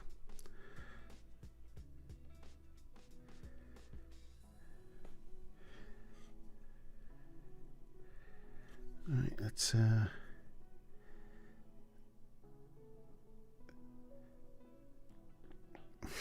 hold my breath while I do the detail parts. Let's get back to there as well. I can move this light across as well. Oh, there. Let me get that light back. I moved it before. What a difference that overhead light makes. You're just getting it in the right angle. Tasty Brain Dreams, I'm definitely getting more and more interested in the game. I think it's one of those things, mate, where actually, for not a lot of money, if you bear in mind, the rules are free, the stat cards are free, I think a faction box has got about 5 or 6 models in. I think off the top of my head that they're like recommended price is like £35 or something like that. So there's not a lot of models to build, there's not a lot of models to paint. The rules are pretty straightforward. It's just a nice... It's almost even like a nice entry point. If they weren't like resin and a bit more fiddly to build than like sort of things like push fit stuff, I would say it's potentially a good kind of like intro, like kind of like an intro skirmish game. Plays on a 3x3 as well, so it plays on a. Let me just. I'm trying to get that light in the right place now, folks, because I feel like it's. I feel like since I zoomed in, it's almost since I started painting the grey, it's darkened down a little bit now. Right. I still can't work out what that is around her shoulders. It looks like that would be skin on her chest there. Right, let's paint a little bit of grey just on that. As if it's some kind of like shoulder armour type stuff. I think we'll paint grey. Where's that material? We'll paint a little bit here.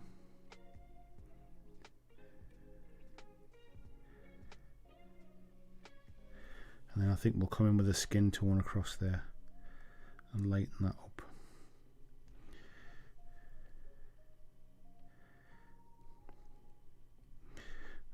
Tell you what, while we've got the grey out as well, I'll paint the weapons to give them a bit of a base before we put any kind of metallics or anything on them as well.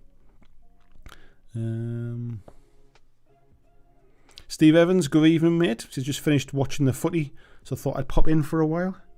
God, I can't remember the last time I watched any football, mate. Who's been playing tonight? When you're a Sunderland fan, mate, football kind of stops becoming worth watching.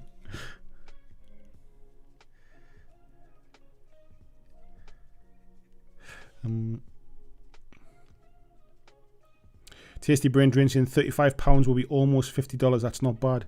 Yeah, I mean, to be fair, you don't get a lot of models in the box either. So price per model, it's not necessarily what I would call like inexpensive, but sort of how much you need to shell out. It's not a huge amount.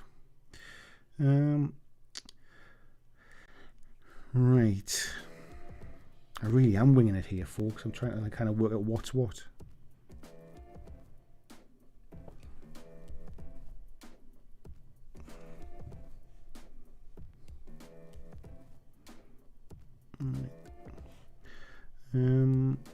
Right, I think we'll get some skin tone on there just to try and help out.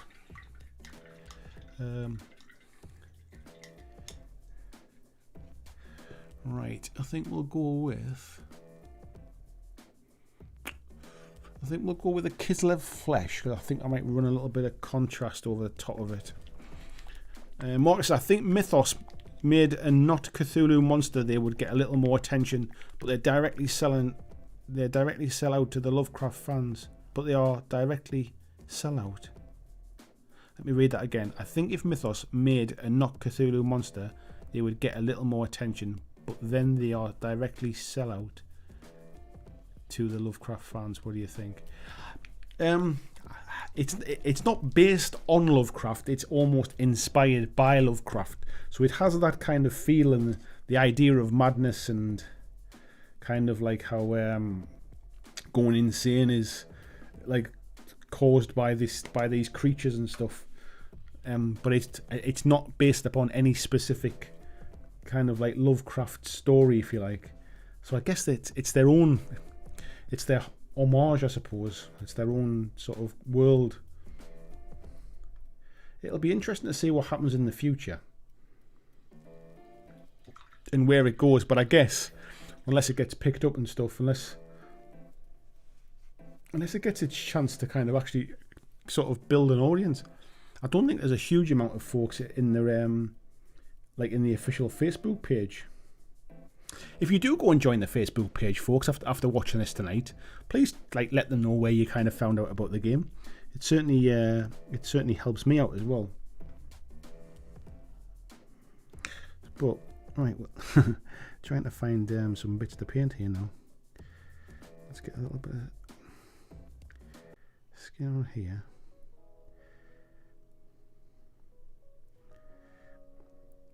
The mask's kind of funny. It's like shaped around the face there. That side's obviously all filled in. We've got a bit of skin on the arms. It might get a bit messy here, folks, but we'll tidy it up. I'm just trying to almost block out the areas that I think should be skin and stuff.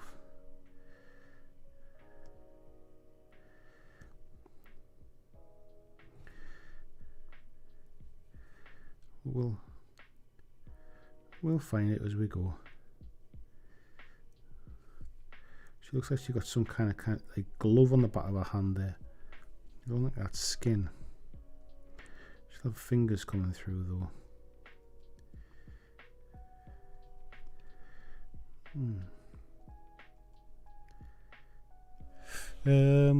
Right, where else are we up to? Peter says, right, that's all US airborne watch. Time to go to bed. Alarm going off at 6. Ouch. Says, thanks for the stream. Take care, mate. Steve says, my side of Bristol City were playing the FA Cup. We're not very fashionable, so rarely on the TV. Lost 1-0 to Sheffield United. Oh, unlucky, mate. Unlucky. Sounds like a relatively close game, or did the scoreline flatter it?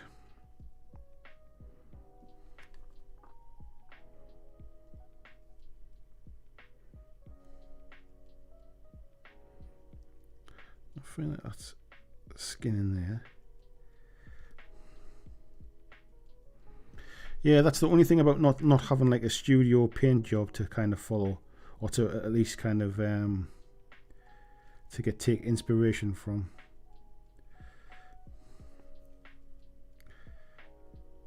It's kind of like a strap across the chest there. So I think that's as good as we need, I think. It's starting to come together. Christian sharing the link for the Facebook group there. Thank you very much, mate. Steve saying, yeah, it's €40 for a starter box. Tony says, I think I like that it's a homage rather than part of the Cthulhu mythos. It gives them freedom to inject their own license without treading on eggshells. 100%, mate. Actually, I think sometimes there's definitely it closes more doors than it opens. I think sometimes being like kind of sort of sticking to the thing. So, folks, I'm going to put this out to a bit of a vote. What colour do you think we should do the hair? Because my instant gut feeling is to do dark hair with the purples. Would you go with a black? Would you go with black hair? Because I don't think like blonde or like kind of like red hair is gonna work with it. So would you go with a black hair on that? I think maybe red, green. I don't know if I'd have gone with green hair. Green hair sounds a bit. Armando's Armada says, I love the colours from this group. Yeah, they're really nice, aren't they? That was one of the reasons I decided to pick this crew. Green, and red. Tasty Brain Drain saying black would go good. I like the black with the purples and stuff. That's kind of what I was thinking. Tim Kelly, hello, mate. Says, just popping in to say a quick hello. Long day at work and an early start tomorrow. Take care, mate. Thank you very much for popping in. It should be good for next week's streams. Nice one, mate. Dark hair, black and grey. I'm wondering if I go with kind of like black contrast paint, and I wonder if the kind of like the white will. Let's try that. We can always paint over it, can't we? Oops. We can always paint over it. That's the beauty with it. Don't sweat the small stuff, as they say. Do the mask lime green, but the hair blue black. Lime green. Oh, that lime green. I like that. I was going to go white with the masks, but I think that lime green might be an absolute inspired choice. I do like lime green with purple. Krabby says blonde. I feel like blonde's going to be too much of a focal point. I think if I do the hair dark and do the mask lime green, like Christian's just said there, I think then the face becomes the focal point. I think if I do the hair too light, the focal point's going to become the hair. So I think I'm going to. We'll try it. If it doesn't work, we can always but I think you could be right there, Christian, with a little bit of a blue tinge to it. I wonder if I go black with the hair with contrast paint, and then a little kind of like almost a dry brush sort of highlight of the blue.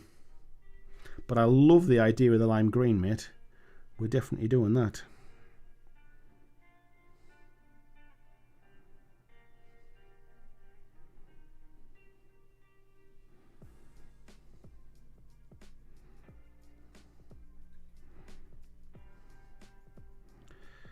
Yeah, we'll definitely do that. Yeah, Tasty Brain Train says, if you don't like it, you can call it a happy little accident. At the end of the day, mate, it's just paint, isn't it? Like we'll just paint it again. We'll just we'll just paint over it.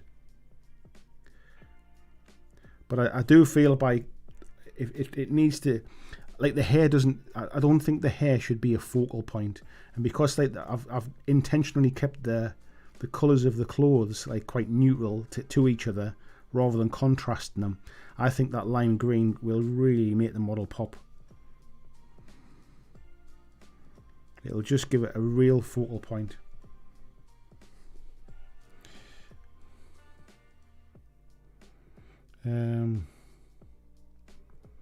Yoakum says, finished a ruin for Warcradle today and have now finished a merchant house from Spellcrow. Just need to do the base. Feels good to get some big terrain pieces off the painting table. It's nice, mate, isn't it, when you get that big stuff finished?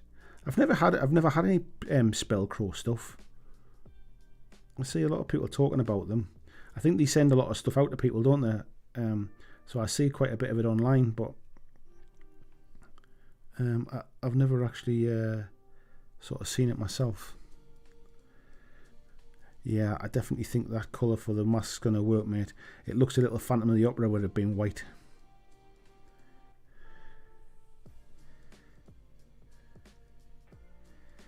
In fact, I'll tell you what I'm going to do. I'm going to put that green in now to really to give it just to give us a feel for how it's going to look. So I think what we'll do is we'll start with like a slightly darker green and we'll highlight it up to a lighter green. So I think we'll go with Lauren Forest. and then we'll highlight up to like a lime colour. Sartorius Art is black with purple highlights. Yeah, that's kind of where my head went initially, but I wondered if it was too much purple. So, but we'll see. We'll see.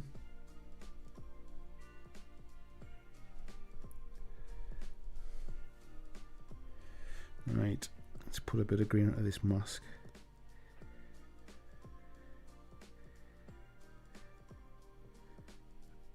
And then we'll highlight up. We'll highlight it up to a more lime colour.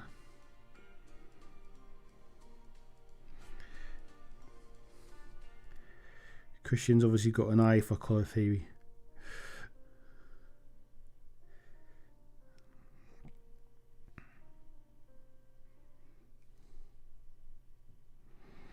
It never looks right when you're just getting the kind of like the base colours down as well.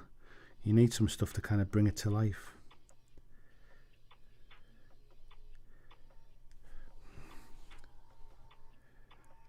Yeah, I think that'll pop quite nicely. I think once we get to brighten that up.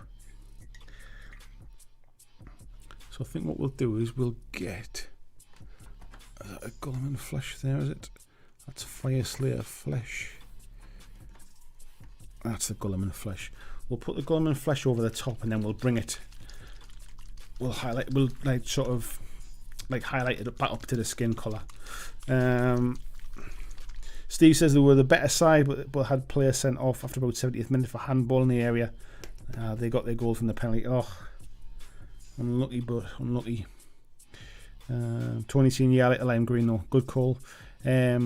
Lord Techno Pants is my focal point was my hair. Now I don't have any.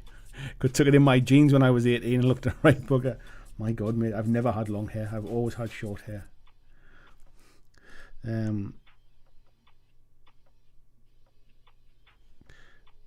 Yeah, although to be fair, my hair was my focal point at one time as well when I was younger. I used to take quite the pride in my hair. It's a good job. A good job I'm not that vain anymore.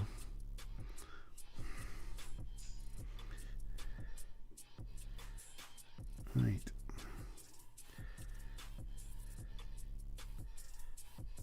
So this is just darkening that down a bit. And then we'll, oops, completely missed under the arms there. Let's get that.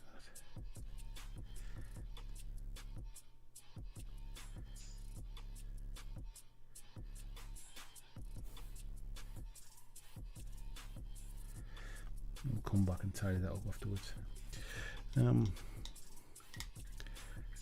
It's just a memory. Luke says that's all the priming done. I find using an airbrush so extremely satisfying. Yeah, I do as well. I mean, I did all these with the airbrush today. I must admit, I do enjoy using it. I feel like I find it's like a nice tool. Right. I think I obviously need to wait for that bit of Kislev flesh to dry a bit there before I put that wash over the side there. I think what I'm going to do is I'm going to highlight that green up a little bit just to get a feel for it. Actually,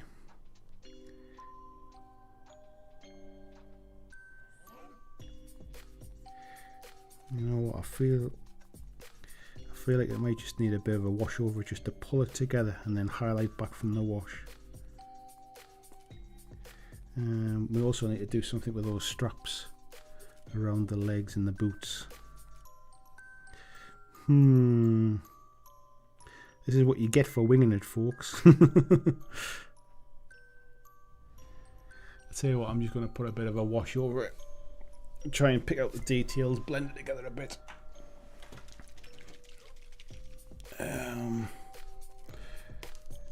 Tony said 3 years of fighting with it and still getting disastrous results. Yeah, it can be frustrating, mate, can't it?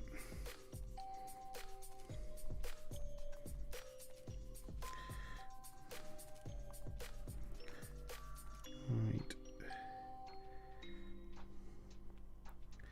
Just need to kind of pick out some of the detail on that, I think, just so it's easier to highlight up.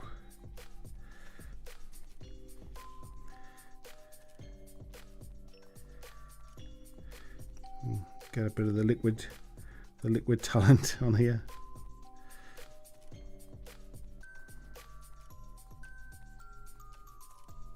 We're going to highlight our bottom anyway, so I'm not too worried about the about going over those lighter lilacs.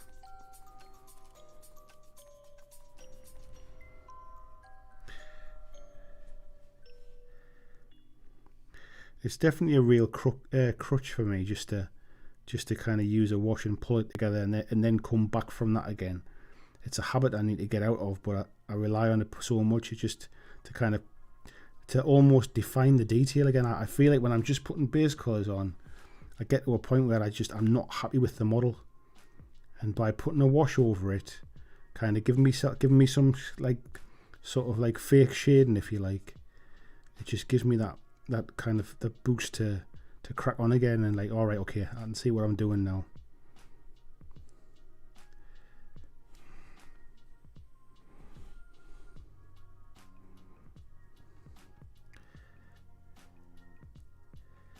And I think I just rely on it. I rely on it too much.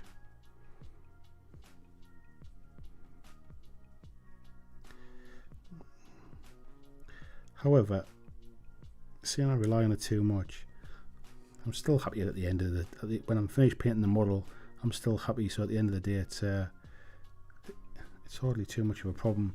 If I was doing it and then ruining it and wishing I hadn't done it, that would be a different story.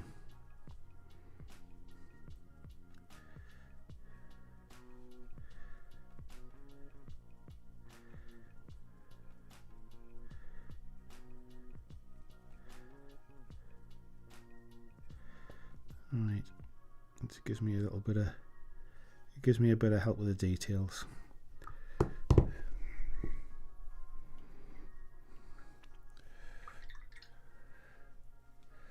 Right, let me just move that light. I'll tell you what, painting dark colours, it makes a bit of a difference, doesn't it? Let me just use inside of that box just to see what that looks like.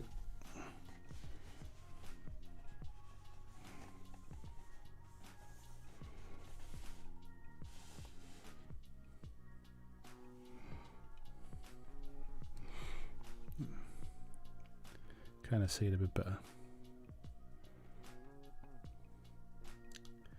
So we'll see how that comes together. We'll just get some of that. It's pulling up a little bit.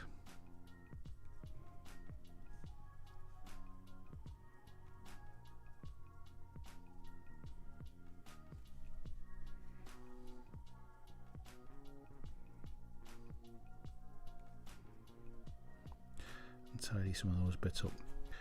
Right. Luke says, I use washes in exactly the same way. I think it's just a technique style rather than a crutch. I think I've just done it for so long, mate. I don't really have the inclination to want to really push on and get better. I'm kind of happy with the standard that I paint to. It's never going to win any competitions, but it's just yeah, it looks good enough, if you like, you know what I mean. Luke's saying, yeah, might not be competition style painting, but neither of us are trying to do that. Exactly, mate. Yeah, I think it looks fine on our side. Yeah. Hopefully, this is a very talented and humble oil painter once told me it's all tricks and cheats, really. Just do it. Yeah, exactly, mate. Yeah. I mean, I think I don't feel like I've got the time or the inclination really to put into sort of like massively spending time to improve, because if I do, then that's time I'm taking away from doing something else. So I think I need to just accept that that as long as I'm happy with what I'm doing, that's good enough.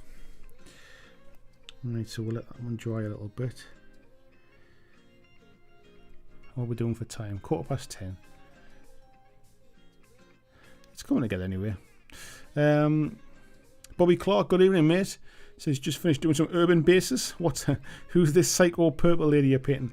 This is one of the cultists, mate, from Mythos, from the Path of Chronos faction, and she is, if I can remember her name on the box here, she is called, which one is it? It's the one with the hook on. Elizabeth Talbot.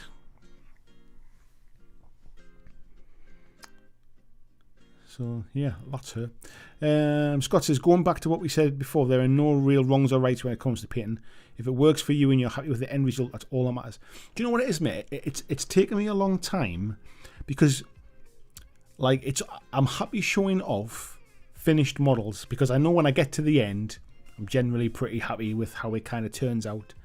But actually painting on a live stream, especially when I haven't done a test model for it, it's quite a nervous thing actually to show off half finished or work in progress that I'm not happy with. This is definitely the point in the painting process where I look at the model and think, oh, what on earth have you done? This is kind of, it's pretty garbage.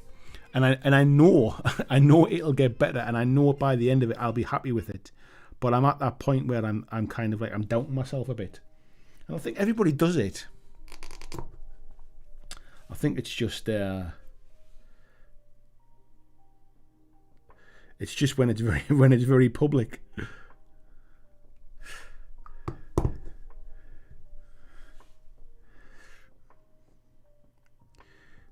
Right. I'll tell you what we'll do. We'll let that dry for a bit, and I'll come and chat with you folks for 5, and I have a little drink of my lemonade. I think that was just in the shot there. Phil says, I would assume 99% of people paint for the enjoyment and not to win competitions. I agree, mate. I think most people do, but I also think people agonise over the little things, and I think people feel that they should be better, or they feel like they should be improving all the time. Would I like to be better? 100%, of course I would. But have I got the inclination to put the effort in? Probably not, because I probably won't enjoy the process anymore, just by being better at it. I think I'd like to learn to do certain things better. I think, but I haven't. I don't think I've got the time to like really sort of sit and practice them on my own. To like watch a YouTube video and then sort of like put the effort into like perfecting like a wet blending or kind of perfecting shading or perfecting skin tones and stuff. Most of my stuff is literally just like, it's tabletop stuff. Like just literally just to play it on the tabletop. Bobby says he's been airbrushing Tau body armor and slapping on washes on bases. See, even the pros do it. Chris says, I think I might be a sucker for any cultist miniatures, Gene Stealer cults, Warcry warbands. These would look lovely in a game of Warcry, actually. Scott says, that's what I like, mate. The honesty from yourself, as it's how we all think when it comes to painting. Yeah, I mean, at the end of the day, mate, I'm not going to sit here and say, I'm kind of a big deal at this kind of thing. I'm also not going to kind of like do myself down and go, oh, like I'm an awful painter. Like if I was an awful painter, I certainly wouldn't be doing it on live.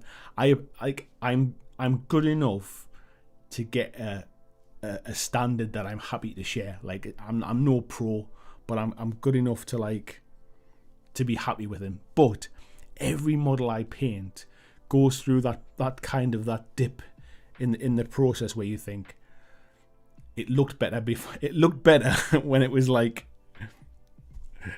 It looked better when I just left it like that.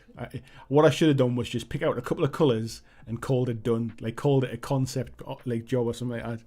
I'm at that point now where I'm looking at that thing and that's garbage. I've picked the wrong colours. I've done this wrong. But I know it'll all come together in the end. Lord Technopan said, I always wonder why the word cheating is used in miniature painting. Is it meant to be a trial? It's funny. I think it's just one of those things. I think it's because before, like, sort of like lots of the paints and the techniques that we see now, things like dry brushing and stuff and like using airbrushes weren't really available years and years ago, and people had to put a lot of effort into getting good at painting, to get a good sort of painted mini, if you like. And these days, I think with washes and with shades and with dry brushing and with sort of people learning, like with the advent of like YouTube as well, and being able to get access information on how to get better and how to do shortcuts and things like contrast paints and all them other things, technical paints for basing. I think people sometimes, the people that put years and years into just getting good at it, they can sometimes feel a little bit put out, really, that actually you can do a decent job with a dry brush now and a wash. And I think that's why they say it's cheating, because it's like you're getting a good finish. Your model looks great, but you haven't done it the old way, if you like. I think there are still people out there who do that. Where were we up to there? Luke says, yeah, it takes some bravery to put it all out there sometimes. It does when it's not going right, mate, but yeah, it is what it is. I'm too old to care these days. Sunday Sykes, I think I could get better if I push myself. Right now I'm just getting faster at what I can do. That's exactly where I got to, mate. I just started getting faster. I didn't really get better. I could see it through to the end and know what the next step was, and it just kind of blast through them, really. With this one, I'm hitting that kind of mental block a little bit, really. I think it's purely because I wasn't sure I'd be painting tonight, because I thought I'd be building for longer, and I don't think I'd really kind of thought a colour scheme through, so I'm almost having to like come up with it on the fly while I'm doing a live stream at the same time. So this is almost my test model, really, for this faction, and I'm coming up with it on in public, I think.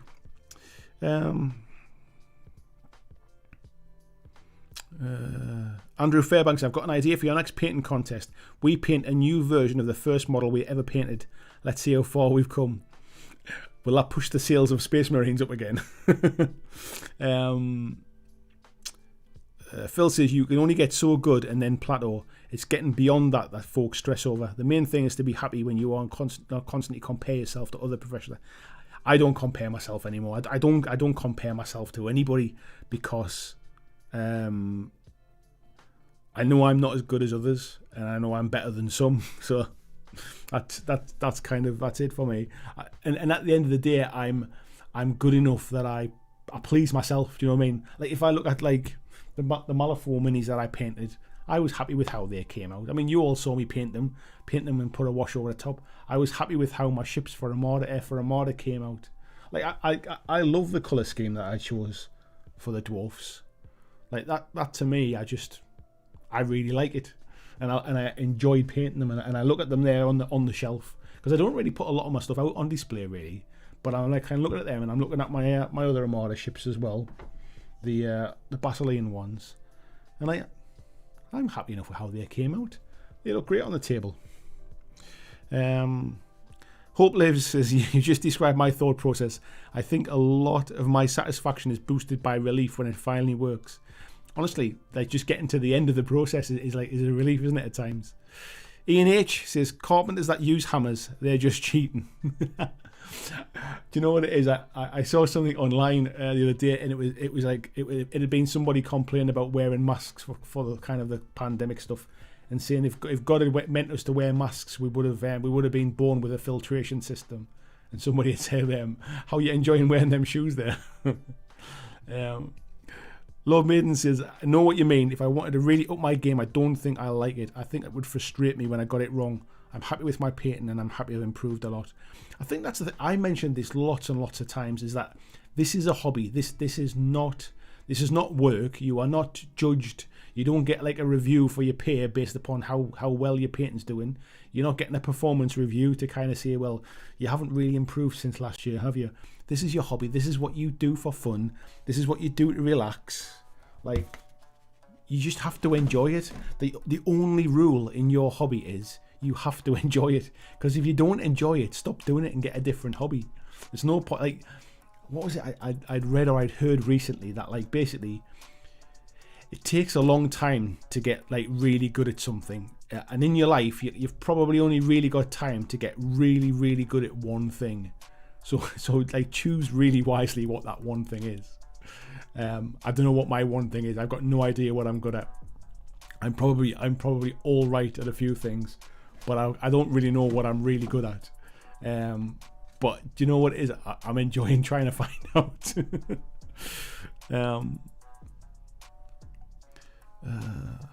Where are we up to here? Yoakum says, going to work from the office tomorrow 3 times since March last year. Got to clean my desk and pick all my stuff in a box or take it home with me. Won't have my own desk anymore. That is weird, mate, isn't it? Marcus says, I consider to be a professional I am considered to be a professional artist. I do not consider dry brushing or washes as cheating. To me, it's all about getting the job done to an acceptable level. It's like when somebody comes to paint a house or paint a room, like we use rollers now. I've seen like paint like decorators using sprayers now, like spray guns. Like is that cheating? Should you just always use a brush and take like 10 times longer? Luke says, I'm thinking for my Dwarf Armada fleet going for a really blinged out gold scheme. Dare to be bold. Do it, man. Do it. Rich dwarves you've got. Lord Main says, just remember, it's like if you want to lose weight, it's better to do it slow and steady as your body adapts to the change. Better than if you lose too much weight quickly. Yeah, that's true, mate.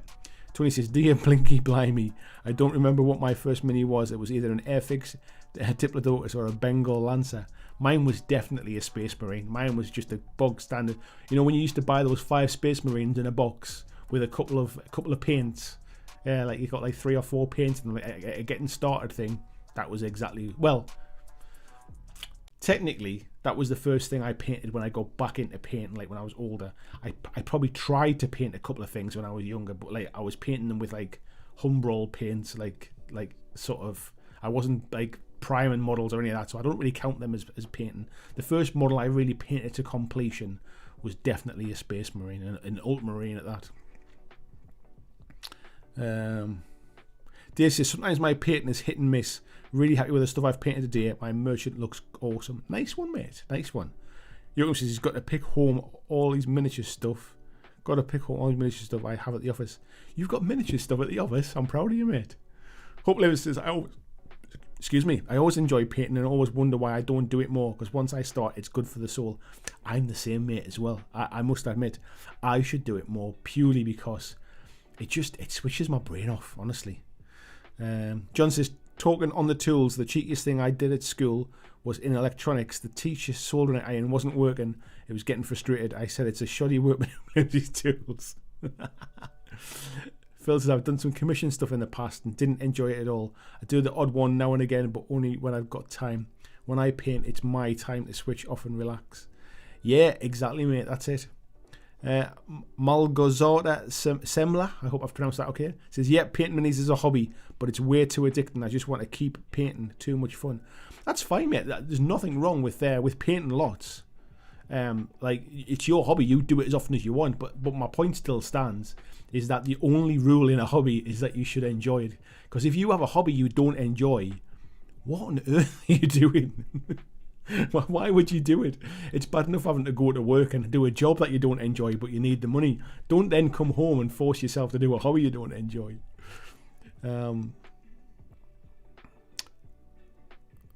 Tony says, I dialed right back on my painting to bring it to my point of enjoying doing it. It's my hobby and it's supposed to be relaxing and enjoyable. It is, mate. Marcus says, I think my first painted mini was a Tyranid Carnifex or a Gene Stealer. Yeah, I think it was probably my little boy's model. One of my little boys, their first little boys. They're 18 now. When they were little, I think one of them was a Tyranid models were their first ones. Bobby says, I never encountered anyone saying dry brushing or washes are cheating. Who says that? You'd be surprised, mate. You'd be surprised. I've heard it a few times in my time from people saying that dry brushing is cheating. And washers are cheating. Like basically just like doing what I do, just dipping it in Agrax. Like when it was Devlin Mud was liquid talent back then. I've often heard people saying, "Well, you're just cheating. Like you should put the shades in yourself and do your highlights." And I think it's probably less common these days, but it certainly used to be. Lord Technopan says, I think your live painting is successful because you enjoy it. We enjoy it and everything looks fine. And remember, your minis are on a 55-inch telly. You just put me off doing any more now, mate. I'm just joking. Yeah, I enjoy it. That's what it's always again. I am not doing these. Like even the painting videos that I do are designed to show that if you're just getting started, here's a really kind of simple method to follow to get a decent looking like finished model. You're not going to win any awards, but if you're just starting out, it's nice to have somebody showing you that you don't have to paint like Angel Heraldez in order to kind of to do the hobby. You can just do the simple stuff and then get better over time if and when you want to. Blizzard says, my first were a squad of Elder Howling Banshees. What a choice, mate. He says he's still got them. I've still got my first Space Marine, mate. I found it when I was tidying the garage. Lord Bain says, first actual Space Marines were painted blue all over. Apothecary was white and Tech Marines was red. Yeah, I think I'm probably still painting Space Marines like that. Yoakum says, just to a new reality. She'll get access to all 13 officers instead so I can work from any of them. That makes me feel weird. Like, surely is that not worse than having your own desk? Because if it's your desk, like, you can look after it. It's your desk. Where if you start like to mix between different places and different people, is that not more of a risk? Or is that like, I don't know whether things are not really an issue anymore for you guys. Sundered Psych saying, yeah, commission kills it for him as well. Yeah, I bet it does, mate. Malgota says, definitely loving it, painting with my son Cuba right now. Awesome, mate. There's nothing wrong with painting with the kids. Sorry, nothing wrong. There's nothing better, I should say, than painting with the kids. That's what I meant. What was that, Phil? Says, that's a bit rich, Andy, coming from a Sunderland fan. Think of all those poor folks who put themselves through that torture every weekend. I used to be one of them, mate. I used to be one of them. Why do you think I stopped going? Because I stopped enjoying it. The only reason I ended up going all the time was because I was going for a pint with my mates. And then it was a case of, hang on a second, we come here every week, we sit and have a pint, we whinge our tits off, and then we go home. Like, why don't we just go to the pub? why we spend all this money on a season ticket to just beg, bitch, and moan? Right, let's try and we'll try and put a bit more to that. So see, now the wash is dried out a little bit. Let me get this light down a little bit. Now the wash has dried a little bit. It feels like it's started to blend it together a little bit, and I'm a bit more optimistic again. Right, let's get some of those colours, and we'll just start to pick them out a little bit. So all I'm doing is I'm going back with the original colour that I had, and just kind of picking out some of the bits just to try and sort of blend it back up a little bit. Leave some of the darker bits in the recesses, just to give some kind of gradation on the cloth and things. Yeah, you all know me. I'm not one for doing kind of like super smooth blends, and I actually quite like that, like almost contrasty, sort of like uber contrast high spots.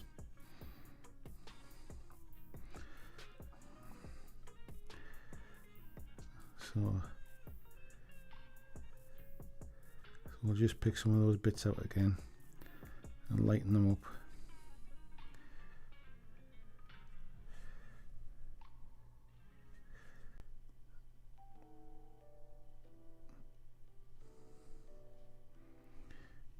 Here looks a bit greeny at the back there.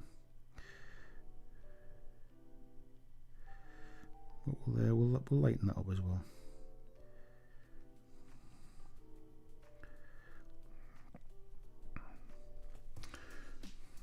Starting to come together. Santoris says, my first mini was a Garrick Reavers from Warhammer Underworld. Nice choice. Nice choice. Peter says, I very nearly threw the Grim Hall across the room. I just wouldn't go together properly. Struggled for 20 minutes and then noticed a missing piece still in this room. Yeah, I've been there, mate, many times. Steve saying, Zombicide was his first painting project. Did you see... what was that? Sorry. If I made a mistake, I cover it in blood. That is an awesome way to do it, mate. Did you see there's a new Zombicide coming as well, which is like a Western themed one? I've never played a Zombicide game, believe it or not, and I am tempted. Do you know what it is? I'm tempted to jump in on the Kickstarter for the Zombicide Wild West one. However, I'm really nervous about seeing one. I've got a feeling they're one Kickstarter away from a disaster, and it'll be just my luck to back them on that one.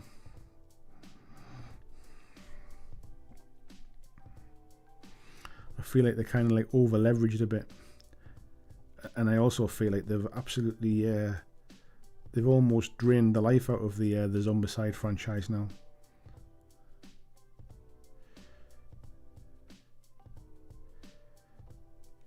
Right. Marcus says, to be honest, I think other pros call dry brushing and washing as cheating is that others have discovered their secret and they're just mad. Quite potentially, mate. Quite potentially.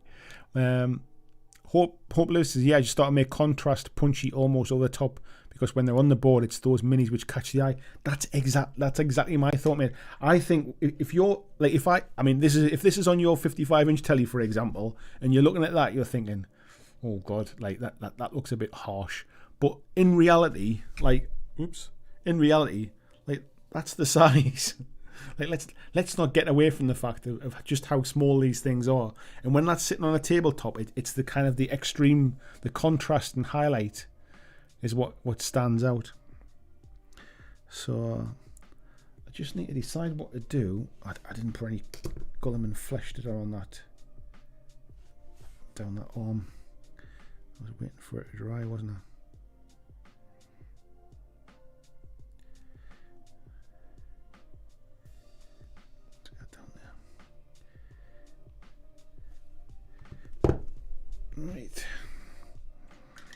Right, let's get that green on and try and get that to pop a little bit.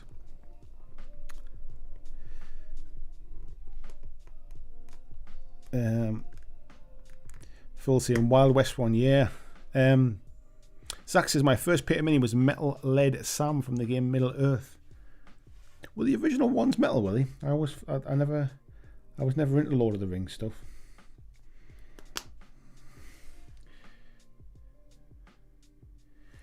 Right. She's got like kind of, I don't know if I can zoom in if you can see that there. She's got like a bit of like a cultist symbol on her forehead there. Just got to be careful not to try and to kind of make that disappear. Oops. Just dropping my brush there.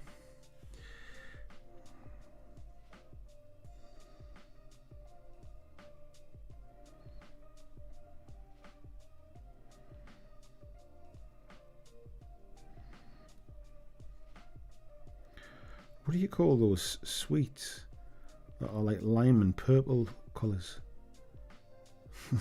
That's what this is reminding me of now.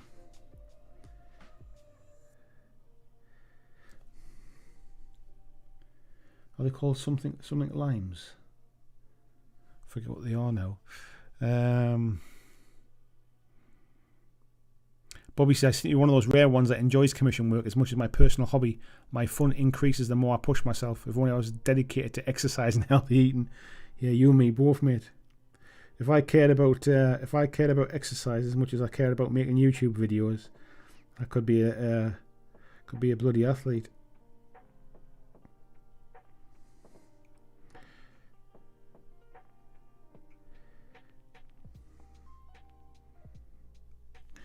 Well, oops, let me zoom in a little bit. I might want a little bit further.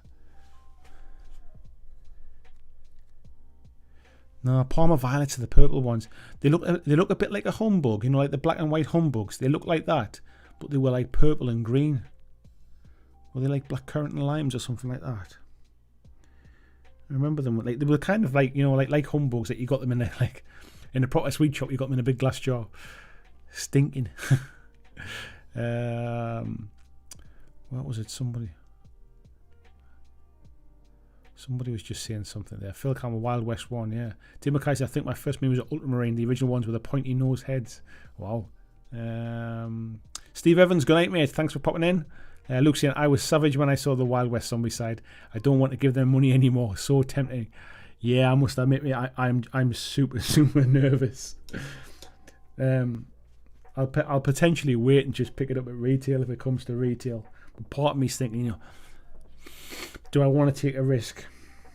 Because Zombicide's the kind of game I would play, and I know each time they kind of bring a new one out, there's a little tweak to the rules that have kind of improved on a few of the issues from previous ones. So I know kind of Black Plague was better than Zombicide, and I think Green Horde was pretty good. And I know during the Kickstarters they always have some really nice exclusive minis. So the Wild West theme definitely appeals to me. But giving Simon money doesn't Chocolate limes. That was probably what they were, mate. Thank you very much.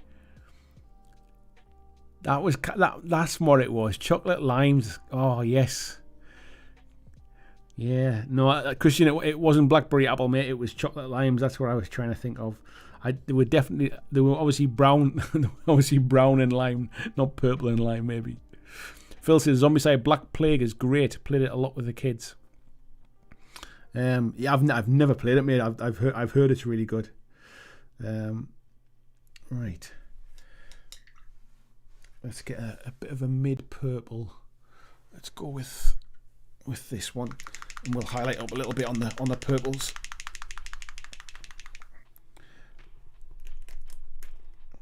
Lord Tetterpan says I'm only allowed sugar-free sweets. I shouldn't be allowed any sweets, mate, with a body like mine. I can't help but eating crap at the minute. Do you know what the problem is? It's since my little boy has been stopping going to nursery because of lockdown and stuff, like nurseries being closed, and because he stopped going. So like me and my wife are obviously taking turns, like looking after him during the day while we're working and things. When I'm sitting downstairs, kind of looking after him, I'm becoming a grazer. I'm like picking at food and stuff like that.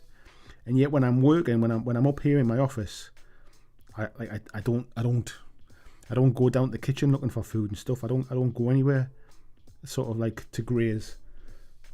And so when he's at nursery full time, like he normally is, I'm fine. I kind of I get up in the morning, I work away, I go and pick him up at the end of the day, everything's fine. But yeah, since he's off, I just find I'm eating crap all day. I mean, I've even tried buying like sort of like healthier stuff to snack on. But then if my wife buys any like sort of like you know, like little treats for the little one, God, like I'm straight on them. I can't help myself. I've got like no self-control, and I'm sure it's just because I'm absolutely bored senseless of being at home. Like if I didn't have them in the house, I wouldn't get in the car and go to the shop and buy them. That's for sure. I can't remember the last time I actually bought a bar of chocolate, like went to a shop and bought a bar of chocolate. And yet if there's chocolate biscuits in the house or anything like that, I'll eat them like they're going out of fashion.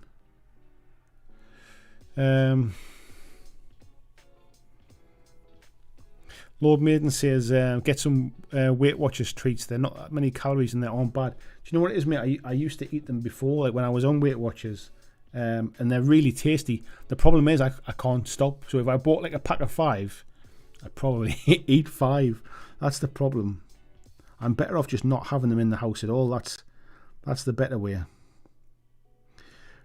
And in saying that, as long as I'm busy doing something, it's when I'm looking after the little boy. Like basically, like he'll want to play games and stuff like that, and then every now and again, he'll just want to watch something on an iPad or something like that, or he'll want to just colour in or something. And it's at that point where I'm just sitting, like I still have to kind of keep an eye on him, so I can't just sort of like disappear and start like making videos or anything. I don't want to get the paint out.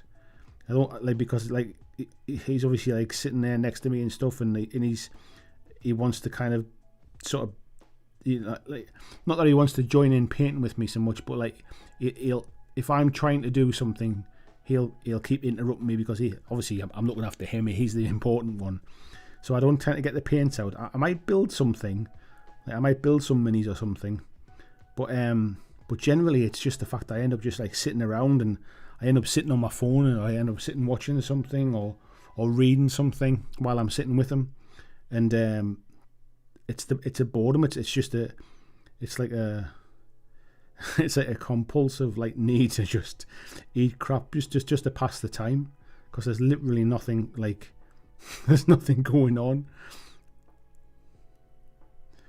I think that's all it is. Sunday Sykes says, oh yeah, I know that being idle is the worst for eating healthy. Honestly, like, so like for example, today, my wife says, like, I've got no meetings this morning, so you have the morning, like you work this morning, and then I've got meetings from 1 o'clock all the way through to 5. So then you look after Jackson in the morning. So this morning I got up, I got showered, made myself a cup of coffee, straight on with work. So I was building some of these models. I set tonight's live stream up. I kind of primed these all up. I got everything ready. I literally never I didn't even have any breakfast. I just cracked on, had a cup of coffee, and cracked on and got everything done that I wanted to. I stopped for lunch. Sat downstairs in the dining room with my wife. We had our lunch together, and then she disappeared to go into her meetings, and I sat with my little boy, and then that was it. Like that was like that was the point where I started grazing. Right, I need to somehow blend these in a little bit better.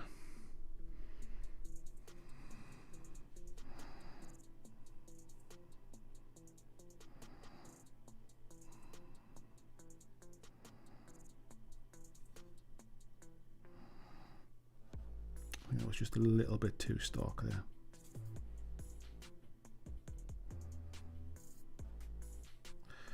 Yeah, I'm terrible for it. John says, I can remember when I last bought a bar of chocolate. It was about 3 p.m. I honestly can't remember the last time I bought a bar of chocolate from a shop or like a garage or anything like that. Like, I do have a sweet tooth, but like I'm not like I don't feel the need to kind of like if I see one in a shop, I don't feel the need to buy one kind of thing. It is purely just when I'm just idle around the house, and at the minute with like lockdowns and stuff like that, and not being able to get out and go anywhere, it's purely just kind of comfort eating, just boredom eating, and it's terrible. Mark says I just like snacking in general, so like potato chips, berries, crackers, little carrots, basically anything bite size I like eating.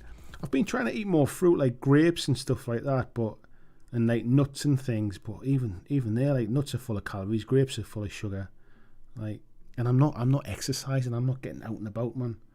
So I lost a load of weight last year when I was out running and stuff, and I was getting back to the gym, and I haven't even been weighed. I daren't even look, because I'm sure I've put it all back on again. I'm missing not being able to go to the gym, because I think even just psychologically it was a good way to start the day. Was to I used to get up, take the little one to nursery, go to the gym on the way home, and then start work for the day, and it was just like a nice routine. I'm really missing that at the minute.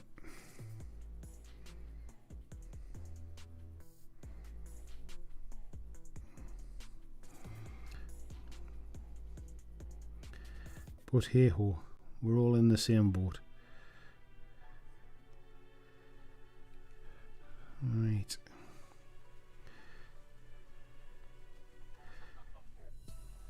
So we're starting to get some kind of, I mean, it needs a little bit of work on it, but it's starting to get there. Let me just zoom back a little bit so it's not too close. We're starting to get some kind of variation in colour there. I feel like we need to lighten this up a little bit more, I think. So I think what we'll have to do with that is, I've got this like kind of purpley grey called Warp Fiend Grey. There's a bit of a kind of pinky purple to it. I think we'll put a bit of that in. Lord Techno Pants says, I really need to get out my bike, but the weather is shocking and there's still snow here. Yeah, same here, mate, as well. Like I've got a decent mountain bike that I should probably be trying to like to get out and use, but yeah, it's still covered in snow here as well, mate. And the problem is like it's like, as opposed to going out for a walk, I quite like sounds really selfish, but I'd quite like to go out for a walk like on my own and get a bit of peace, like just have a bit of like a time to think. It's when I have my best creative times, when I'm just kind of out on my own and I'm kind of going for a bit of a wander or going for a run and thinking about stuff I want to do for the channel and like things. It's nice to do that, but at the minute, because I've got so little time to I'm either looking after the little one, or I'm basically trying to do some work, because getting time to work's few and far between at the minute. So I feel like kind of like looking after my own health, if you like. It's taking a bit of a backseat at the minute.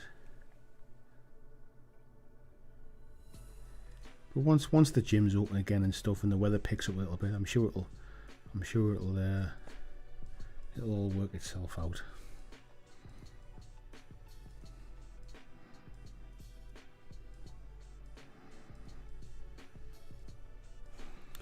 Right. Starting to come together. Slightly more optimistic. However, how we're doing for time? 10 to 11. Right, I think I'll finish this colour and then we'll just, I think we'll call that painting for the night. We're going to have a bit of a chat for a while. Tidy up and stuff, but I think I'm going to call the painting to a bit of a halt, I think. These bits need doing as well, don't they? These straps and things. I might do them that colour actually.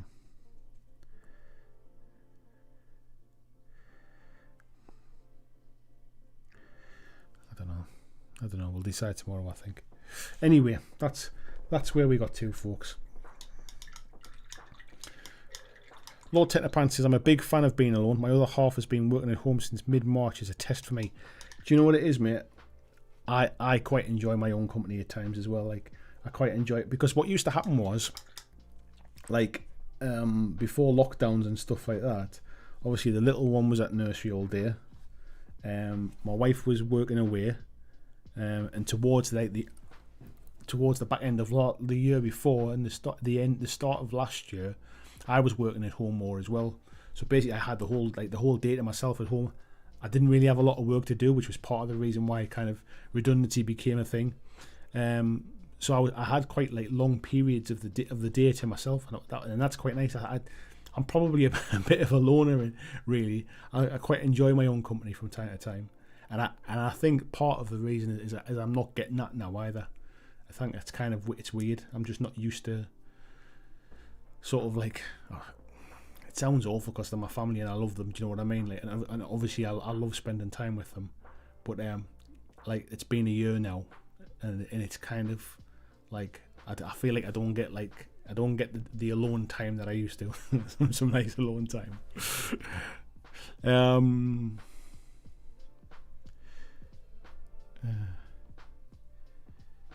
Where is this? I'm 52 now and on 6 tablets a day. I didn't realise you were 52, mate. I thought you were younger than me. Yoakum says, riding my bike indoors on a trainer twice a week and trying to get 1 or 2 longer walks in, but I like bread and beer too much, so weight stays the same. Yeah, I'm a big fan of bread and beer as well, mate. Although I must admit, I've almost sort of, I can't remember the last time I had a glass of wine. I've kicked the wine for a bit.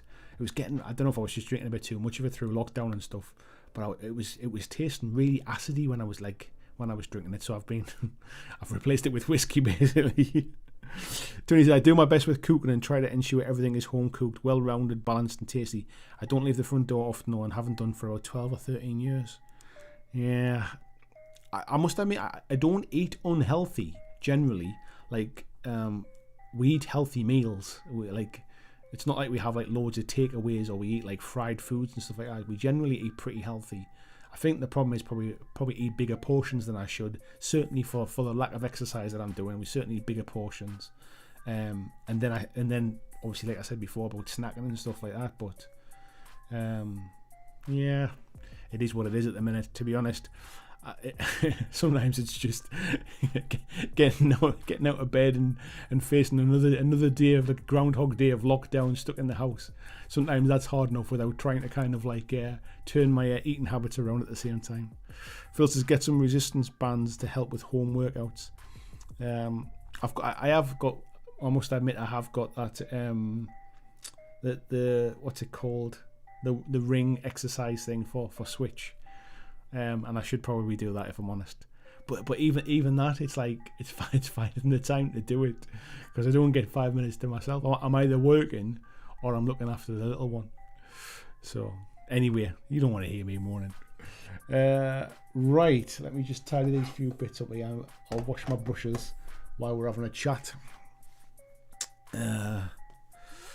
Yeah.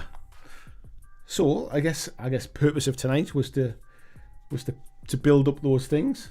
Made a little bit of a start on painting the other faction. Had a bit of a chat. It was nice to see Uncle Adam in tonight. First time he's visited one of my live streams. No idea whether he's ever watched the video or not, but certainly the first time he's been in my live stream. So that was quite nice to have him in. And of course he is welcome anytime. Bodyguard of Lies said, God, I thought I missed Woman's Hour. It was getting a bit like that towards the end, mate, wasn't it? 5 ways to keep your man happy. Is that what it was going to turn into?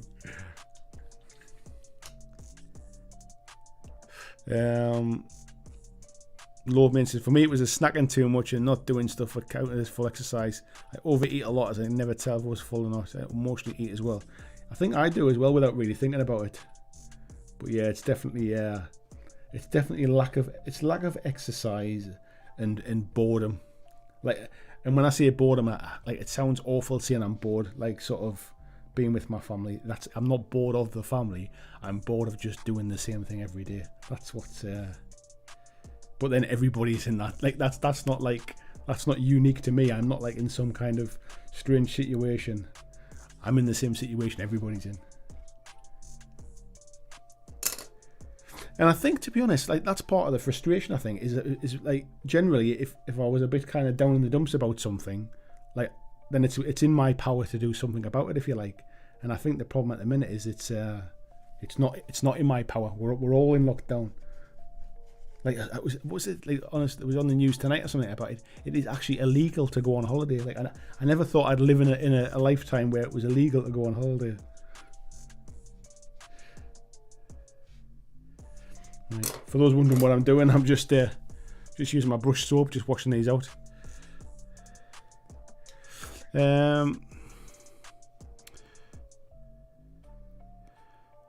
Tony saying if I could get out of the house, mate, I would, yeah.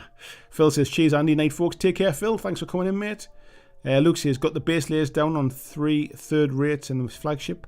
Thank you for your assistance, people, and making me productive. That's what these live streams are about. That's why I don't really care how bad my painting is in front of people. Because actually, it's not about me. It's about you lot. It's about, like, me sitting painting on camera is purely just, like, it's a purpose to bring people together. It's not really about my painting. Like nobody's coming to watch me paint. People are coming just as a meeting point, really, somewhere to hang out. I've always said before, like these streams are for you lot. I just come and turn the lights on, kind of thing, and I like that. That's why these are proper community hangout things. Lord Technopan says, Uncle Adam has mentioned on your channel on his every other Sunday show before, mate. I think he mentioned it once, didn't he, about the Warcry video that he'd seen somebody building the Warcry terrain, I think it was. So yeah, I think somebody told me about that one. Bodyguard Lies laughing there. Malagist says, I'm not getting fat, I'm building up a base coat. Yeah, that's me as well. I'm not getting fat. I'm just building up. I'm building up a layer. I'm building up insulation to social distance. That's what it is. Vijay says, Adam has definitely seen your work. We've discussed you before. I recommended you. Thank you very much, mate. That's very, very kind of you. Yeah, I mean, I did see it like when he was here as well. But he was definitely a big inspiration. Well, like, and still is to a lot of stuff that I do, because. One, he does the channel on his own. I mean, I know he's done stuff with Sam and things like that, and he's obviously kind of collaborated with other people and stuff in the past. But he does predominantly most of his stuff he does on his own. Like, he does those kind of thought-provoking sort of talking head type videos, and they kind of inspired me to be able to just kind of sit and talk to a camera, as opposed to feeling the need I had to do like battle reports all the time or kind of how-to videos. And the fact that he's successful in what he does has kind of shown me that it is possible. And I think those kind of things are all what kind of inspired me to keep going, really, and to think that actually this could be my job one day. I would say the big inspirations when I first started doing this were definitely it was Uncle Adam, it was Ash Barker at Gorilla Miniature Games, and it was Beasts of War as well. but the Beasts of War stuff was less their kind of gameplay things, and it was their community type stuff, like the weekender type shows. Them just it looked like a channel where mates were sitting having fun together, and I enjoyed that. So those are the kind of the ones that I those are the ones that kind of gave me kind of inspiration, I think. Lobbins, I'm a big cuddly human. Bliss says, you've got 7 more Gremlins done tonight. These live streams are always my most productive times. I'm glad, mate. Like I said, that's always been the point. These are things I never... Like, as an example, Monday night's live stream... Let me just check on my phone, right? As a comparison. Monday night's live stream has done so far 3,600 views. And then when I did the clips video from Monday night and put that up on Tuesday, that's done just over 1,000 views as well. So, like, that's unbelievable. Like nearly 5,000 views out of Monday's live stream, if you include the 2 videos together. These Wednesday videos are never ever going to do those kind of views. Like, if they hit 500 views, I am more than happy. I am more than happy with 500 views. And when I say 500, like, it's 500 over a period of a few days. People watch them on the catch up. They put them on in the background while they're painting and stuff. But I'm blown away if these hit like 500 views. But I'd never be able to kind of like sustain like a channel full time just doing these kind of things. But I do them because I love doing them. I do them because I sit and paint. It makes me sit and sort of chat and ramble and talk about all sorts of stuff. It's nice to be able to do that sometimes. Like you lot are my social life as well. Like let's not forget it. Like it's nice to have these hangouts on a Wednesday. So these are never about sort of YouTube views and clicking algorithms to kind of promote my videos, any of that kind of stuff. They're not about advertising companies' miniatures. If companies want to send me stuff so I can have a look at them, it gives me something to talk about and it gives me something to paint. But I'm not an advert for them. I'm not getting paid to promote their products. Just gives me some stuff to paint. So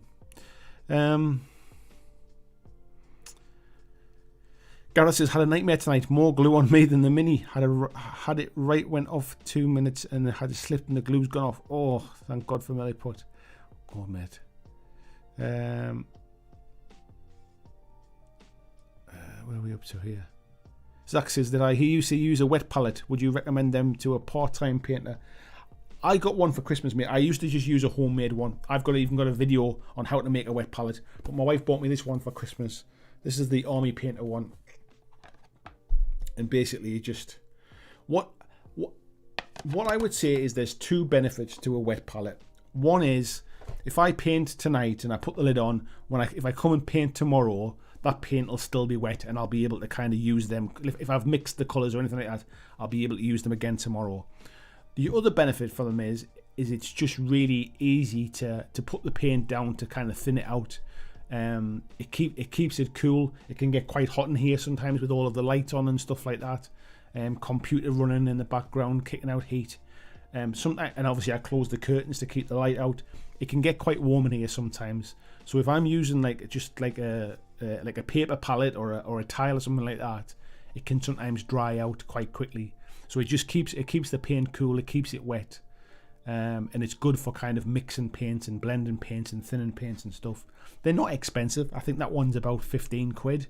It comes with like 2 sponges and about 20 kind of the parchment paper things.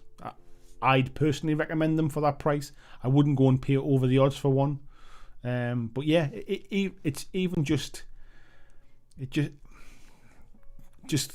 a nice place to mix your paints and thin your paints out, really, like. Over just a piece of plastic or like a plastic palette. Luke says, I don't find the time to watch Uncle Adam anymore, but he's still one of my favourites in the hobby. I like people that come across like they would be nice in person. Yeah, I know exactly what you mean, mate. I don't often get the chance to watch his live streams because they normally like Sunday afternoon, and that's generally kind of like family time on a Sunday and stuff. So I don't very often get to watch his live streams.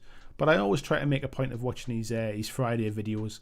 They tend to, like, I think they post like probably about 8 o'clock in the morning at our time in the UK. So when I get up, they're only about 10-15 minutes long. I tend to watch them on a Friday morning when I'm sitting having a cup of coffee or something like that.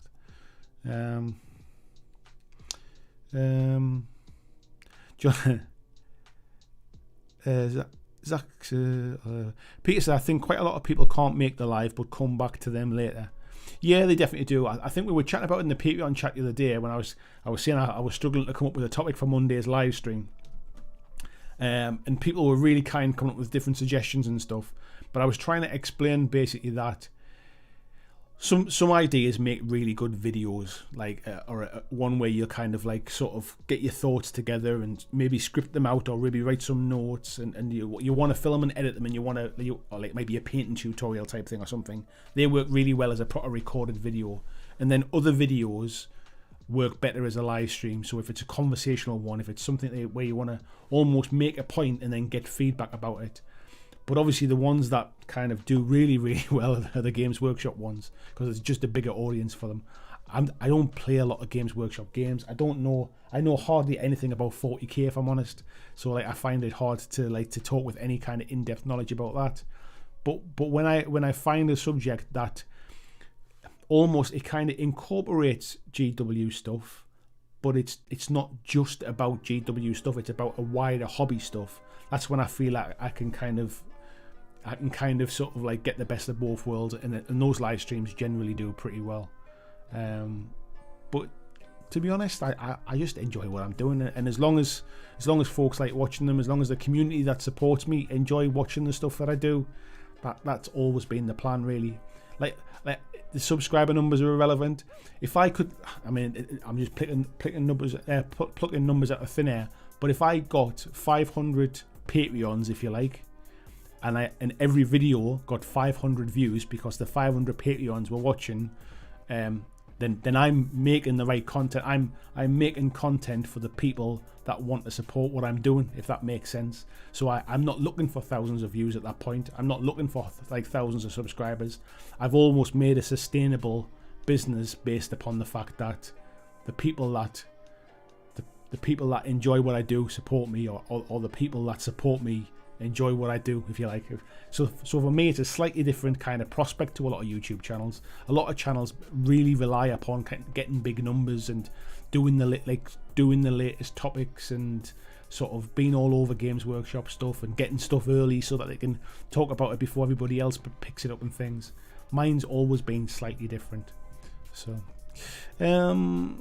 Bodyguard Lice is the same one. He's got, I'm assuming we're talking about the wet palette there, mate. Peter says, I dread to think where I'd be without these live hangouts. I'm struggling to keep up with many of my favourite hobby YouTubers at the minute. I don't watch a lot of hobby YouTube, and that's not because I don't think anybody's good or anything like that. It's more the fact that actually when I don't want to be influenced by people too much sometimes. Like, I don't want to feel like I'm stealing other people's ideas, but I also when it's my free time, I tend to watch other stuff on YouTube. So I watch like kind of I watch like cigars and whiskey type stuff, and I watch like random kind of like motivational videos, and also I watch videos about like sort of how to do sort of things in Adobe Photoshop and After Effects and that kind of stuff. I tend not to watch the hobby stuff so much, because I think sometimes it's more about it's either games I don't know much about or I'm not particularly interested in, or it's really hard to find like sort of the more obscure stuff. Even when you search for it, sometimes you don't even find what you're looking for. John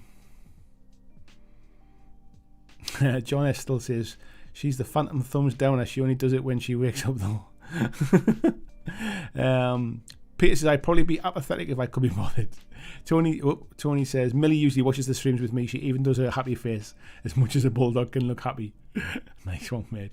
Vee says, every other Sunday show is a church in my house, even if it is 3 a.m. on Monday morning. Oh, wow, mate. Steve Smaller says, normally I have to get up at around 5 or 6 o'clock, so can't see the live feeds this late. Oh, I appreciate it, mate. No, I appreciate you coming in tonight. Lord Tetterpants says, when is the Ring Fit Adventure stream? You do not want to see me jumping about and sweating, mate, that's for sure. And Luke says, I'm off for the evening. Thank you and your bloody marvellous Blackjack Arenos. On that note, that is the perfect time to call an end to tonight, I think. So thank you very much, folks. I hope you've enjoyed taking a look at some of this Mythos stuff tonight. And I'll... just took a swig of paint water. I hope you've all managed to get a little bit of hobby done tonight. I'll be back on Monday. Do not forget, folks, Monday is the draw, my 10,000 subscriber giveaway draw. So if you have not entered the 10,000 subscriber competition, you have until Sunday the 13th to do it. Remember, it's Valentine's Day on Monday. That is the day of the subscriber of the 10,000 subscriber draw. So if you have not entered it, please make sure to go ahead and do so. You'll be in with a chance of winning a Kings of War mega army. Thankfully, very kindly supplied by Mantic Games. So take care, folks. Have a lovely rest of your week. Enjoy your weekend, whatever you get the chance to do. Look after yourselves, and I will see you all on Monday's live stream. Night, folks. Thanks for watching my video. I hope that you really enjoyed it. And if you did, why not consider clicking on the suggested video below to see more of the work that I've done. If you'd like to support the long-term sustainability of this channel, why not consider checking out my Patreon, where you can pledge and support from as little as $2 a month. And there is lots of different tiers and bonuses which will give you access to a private Discord server. It will give you free t-shirts, free mugs, a podcast every month, and a number of other things, including getting your name at the end of every video, like these awesome folks who already support me now.